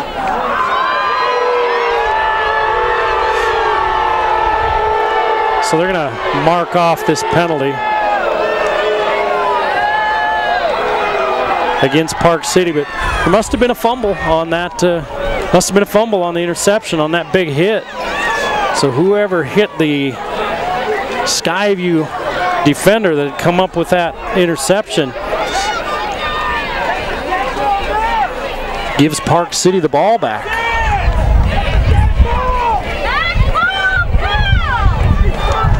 That's 2 fumbles lost for Skyview. Now you can probably hear in our crowd, Mike, about people hollering about a dead ball. Well, the penalties were dead ball. But I don't think what they realized is that there was a fumble on that interception, on the tackle. So Park City with another chance. Skidmore through the hands of one receiver. And Pointer had a chance at it. This is what's interesting. Pointer was one of the players that was running clear down, beating on one of the Skyview players inside the 20, and he's still in there. So he's not one of the ones that got ejected. I thought maybe he would have been the one that was ejected, and that was out in the middle of the field where everybody could see. And I don't know who's been ejected for Skyview. Don't know who's been ejected for Park City. But it wasn't Pointer. Here's the pitch. Nothing doing for Chase Johansson. Johansson a yard, maybe.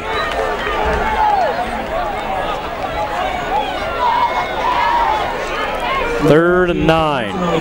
He's brought down on the line of scrimmage. 3 of 9 on third down for Park City.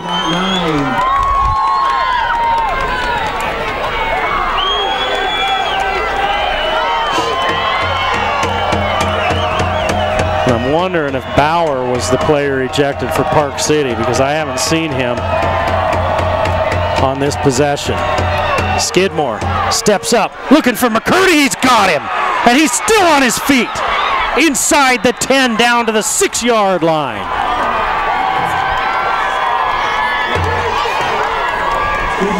"45 yards. Skyview has just not been able to stop the 3rd and long.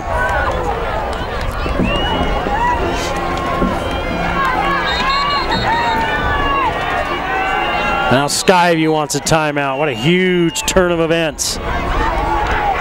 here in Smithfield. Skyview had picked off a 4th down pass. They had a 7-point lead and the ball. Problem is, the defender didn't have the ball when he hit the ground. Then there was a big old fight, and Park City in the end got the ball back. And now they're in scoring position. So instead of Skyview with the ball and a chance to run some clock, it's Park City with a chance to tie. The ball's at the 6-yard line.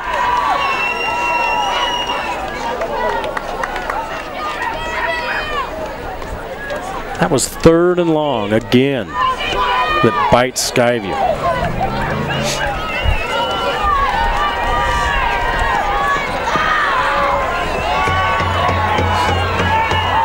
McCurdy, 4 catches, 58 yards. He's thrown the ball twice. He's 2 for 2 for 59 yards passing. And run the ball for 29 yards. Skidmore gets rid of it, wide open in the end zone's McCurdy. He's only one of the best receivers in the state. No need to cover him. Touchdown, Park City. From 6 yards out.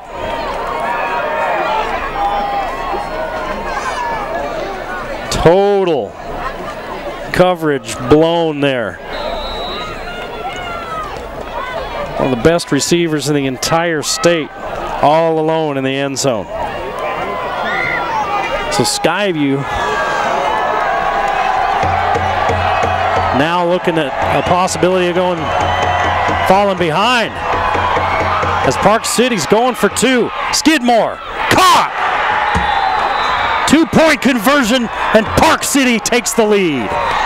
There's a flag on the play, but it happened after. It's going to be probably unsportsmanlike on Park City with the way they chuck the ball around. Let's check the penalty and keep it here. But the play's going to count. I'm sure it was after. It was the celebration after the play. And Skyview, instead of having the ball in a 7-point lead, is down by a point after a touchdown and a 2-point conversion. The 2-point conversion is good, and it's a dead ball, unsportsmanlike on Park City. So they're going to be backed up. Skyview should get good field position because Park City's scared to death to kick to Caleb Christensen, which any smart team would be. Christensen holds the state record for kick returns for touchdowns. Skyview trails 15-14 with 7:40 to play in the ball game. Now the question is, will Mason Falslev be the quarterback, or will Tate Ballard after the he missed most of the first half with an injury. He's come back here in the second half to score a couple of touchdowns, but he was gimpy after the last one. Park City will kick this from their own 25-yard line. And they've been doing their best to keep it away from Christensen. I mean, they've been kicking it out of bounds. So unless they tell him, just get into this thing, because Christensen's way up at the 30. Now he moves back to the center of the field. The ball blown off the tee. There's a little bit of a wind blowing out there. Huge turn of events. Skyview had an interception, had the ball, but it looked like then there was a big scrum. They gave the ball back to Park City because it looked like Skyview had fumbled it. Boy, Christensen, this one stays in bounds. He picks it up. He's got a lot of guys to beat. I don't know if he's going to get number 7. He needs to get upfield.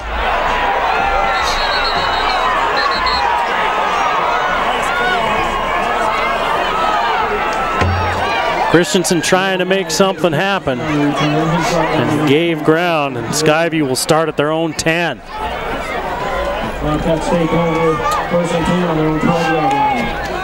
Skyview's only had the ball twice here in the second half. They've scored both times. They need to score again as they trail by a point. Falslev, the quarterback. Stokes behind him. 7 in the box for Park City. Stokes loses the football. Skyview's turned the ball over twice now in the second half. Park City comes up with it at the 20. That's 3 fumbles on the game for Skyview.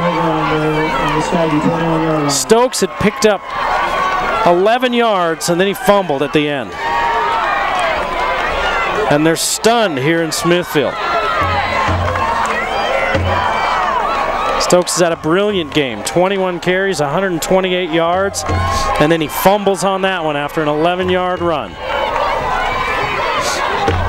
Now the Skyview defense called on to make something happen.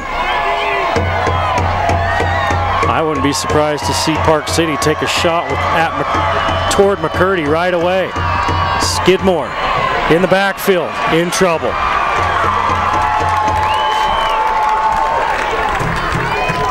Loses 4. Number 12, Jack Skidmore on the keeper. He's brought down by number 8, Cole Smith. Second sack of the night for Skyview. They've got to keep Park City out of the end zone. The clock runs with 7 minutes remaining. Park City looking to pull a shocker. Park City beat Ridgeline earlier this year. They lost to Logan 33-6.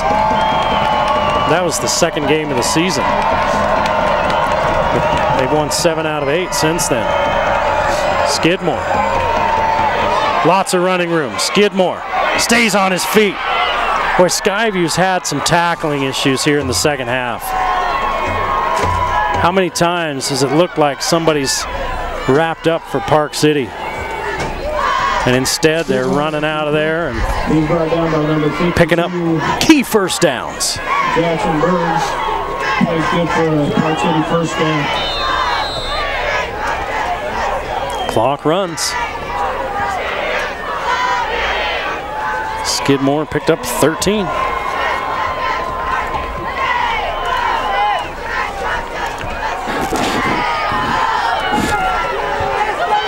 One of the Bobcats is injured coming off the field over here on the sideline. We'll see who that was. Here's the give right up the middle. Big hit after a short gain. Number 14, Grant Warner on the carry. Warner. Backed by number 24, Ryder Lundahl. Picks up a couple. Skyview, let's see if they save their timeouts. They've got 2 left. There's still time. There's 5.5 to play. 2nd and 6 after Warner's 4-yard run.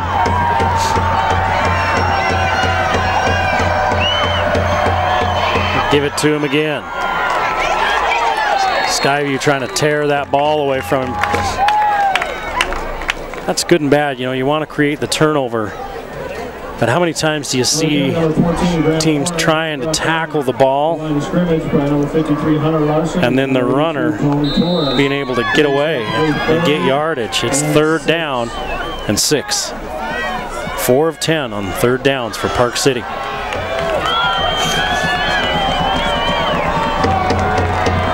Keep an eye on McCurdy as he's split wide to the near side. He's out of your picture frame here. But they're rolling his way. He's running the out. Skidmore over the middle, man wide open. The ball didn't get there. It skipped. It would have been a great grab if he was a shortstop. Skidmore turned and fired, and Pointer was wide open. So that stops the clock with 4.5 minutes to play, and Park City will try a field goal to up their lead to 4. John Flitton, the senior kicker. 24 yards, Skyview's offsides. Skyview's offsides. Since that big old fight, Skyview's been discombobulated.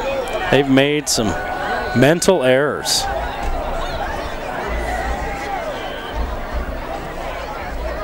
See if Coach, let's see, Skyview was offsides. Yes, they were. So now it's going to be 4th down and a yard. Will that change Park City's decision? Will they try to go for it instead?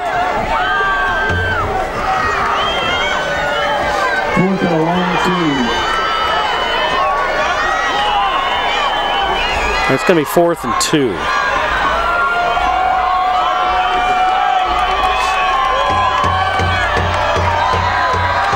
Boy, they're just barely winding the clock. They just barely started the game clock. Took their sweet time to do that. 4th and 2. And Park City's going to go for it.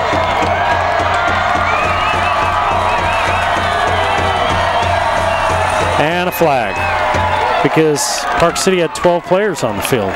They broke the huddle with 12, even if the huddle's on the sideline. Oh, they're going to pick it up now. Park City called a timeout. So the back judge threw the flag, and the head official overruled him. Said, Park City's called a timeout. So another break for the Miners. Everything going their way. And Skyview with their backs against the wall. Down by 4. It's 4th and 2. Down by 4, down by 1. The field goal attempt would have made it a 4-point lead. And Park City has refused to come on the road and roll over to the big bad Bobcats. And we are all on upset alert here in northern Utah.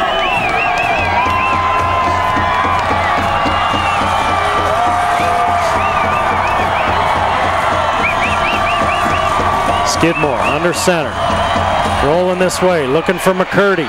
He's got yardage, he's dragged down from behind. He might be short of the first down. I think he is short. And Skyview's lucky they didn't get a horse collar, but he had a hold of his jersey and not inside the neck of the shoulder pads. And that's what Skidmore's asking. They did not get it. They were short. Wow. So now Skyview's got to go. Well, they can get into field goal range.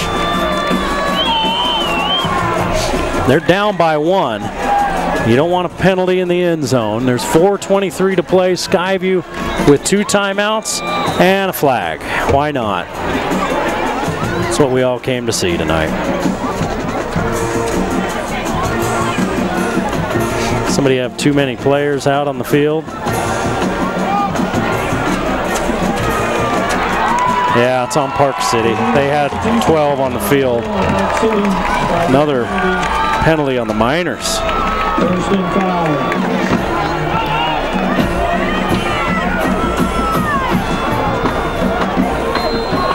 9 penalties on Park City. Falsev at quarterback. He's got Stokes behind him. Stokes 128 yards. Falsev's going to keep. Comes out of the pile. He's got a first down. Mason Falsef on the carry. Tackled by number 21, Jarrett Reed. That plays good for a Bobcat. He gets 12 yards. Just on the quarterback keeper, he's got 67 yards on 6 carries and a couple of touchdowns. Stop the clock to move the chains under 4 minutes. Skyview trailing by a point. Park City has come up here to Skyview, trying to knock off Region 12's number 1.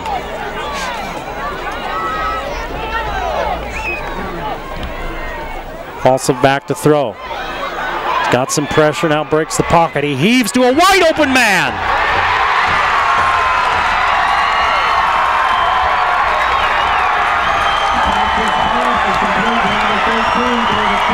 Carver.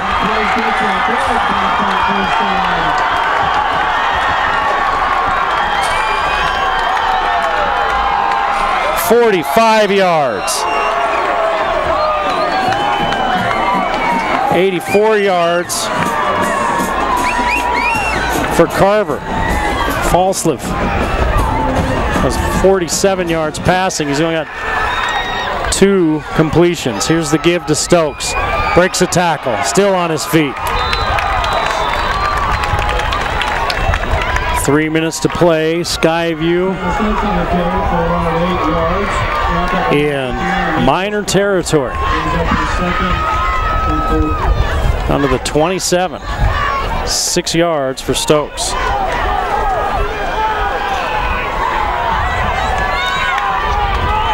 Second and 4 as the clock runs. 2:40 to play.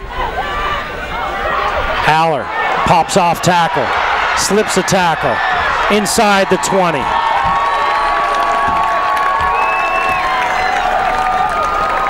Josh Haller on the carry. He's tackled on number 21, Jet Reed.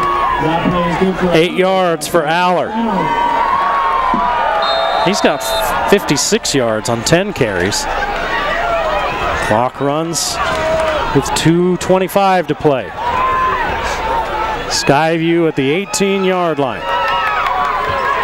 Falslev on the keeper. Picks up 3. Falls is out on the keeper for 3 yards. Brought down by the Park City defensive line. Now Skyview can start thinking about milking the clock. And not leaving Park City any time. But they're down by 1. Are the Bobcats. Falsev's going to keep it. Off tackle. Tuck that ball in, son. Picks up a few. 1, 2, 3, 4, about 5. Number 24, Paul Baines.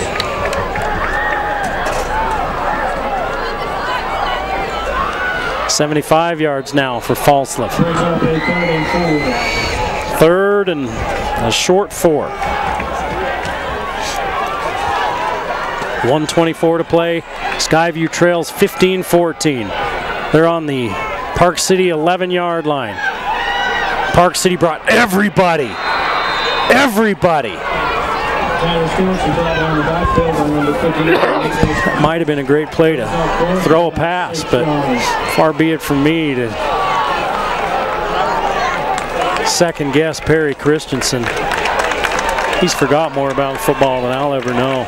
And on 4th down and 6, Skyview brings on the field goal unit.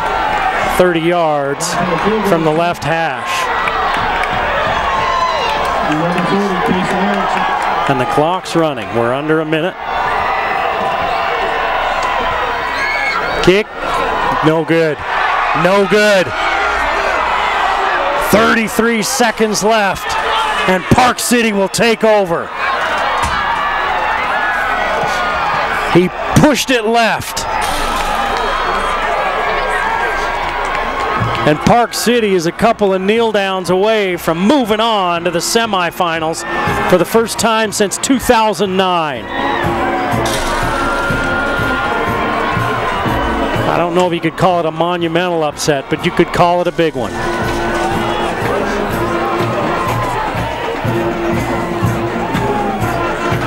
Skyview has 2 timeouts left. Not enough. Park City can take 3 knees and head back up the canyon. Skidmore takes a knee, and Skyview immediately calls timeout. Wow. No score at halftime. Skyview forces a punt and then drives the ball all the way downfield 80 yards, and then Mason Falslev makes a miraculous appearance. He was hurt in the first half. It looked bad. They had taken him out of the stadium, not because they were looking at his knee or anything, but he had a big gash on his chin that needed stitches. He comes back at the end of the drive in the 3rd quarter to run for a 19-yard touchdown. And Park City answers with a touchdown of their own. Skyview answers with another touchdown drive. Falslev again. And then Skyview looked like had turned over Park City. It looked like they had picked off a pass. But as the defender was running with the ball, somebody from Park City came out of nowhere and just walloped that defensive back, that defender for Skyview. And apparently he dropped the ball. He fumbled. Now there's plenty of people that think he was down. I don't know. I couldn't tell. There were too many players between me and the ball, so I couldn't tell you. Park City immediately was going for the football. Then a big old fight broke out. Well, 2 players got ejected, 1 from each team. Park City got an extra penalty and pushed back, but the important thing was Park City had the football. And Park City scored, and then they came up with the 2-point conversion. And now they've held, and Skyview has no more timeouts, and Park City is going on to the semifinals, and the Bobcats see their perfect season come to an end on their home field. They fall to the Park City Miners 15-14 in an upset. Park City takes on Dixie next week. We hope you've enjoyed football on the Game of the Week on the Valley Channel this year. We've sure enjoyed bringing it to you. Until next time, we will see you next time on the Valley Channel. The Game of the Week on the Valley Channel is brought to you by Icon Health and Fitness, changing lives with fitness innovation. Wendy's of Cache Valley, it's way better than fast food. It's Wendy's. Mountain Star Cache Valley Hospital, together we're greater. Cache Valley Electric, a tradition of excellence since 1915. New Smile Dental, experience dental care. Cache Valley Hearing and Audiology, bring back what you've been missing. Lynn's Audio and Video, Cache Valley specialist for 60 years. Mountain Valley Heating and Air Conditioning, give us a call, you'll be glad you did. Herm's Inn, last chance for great food.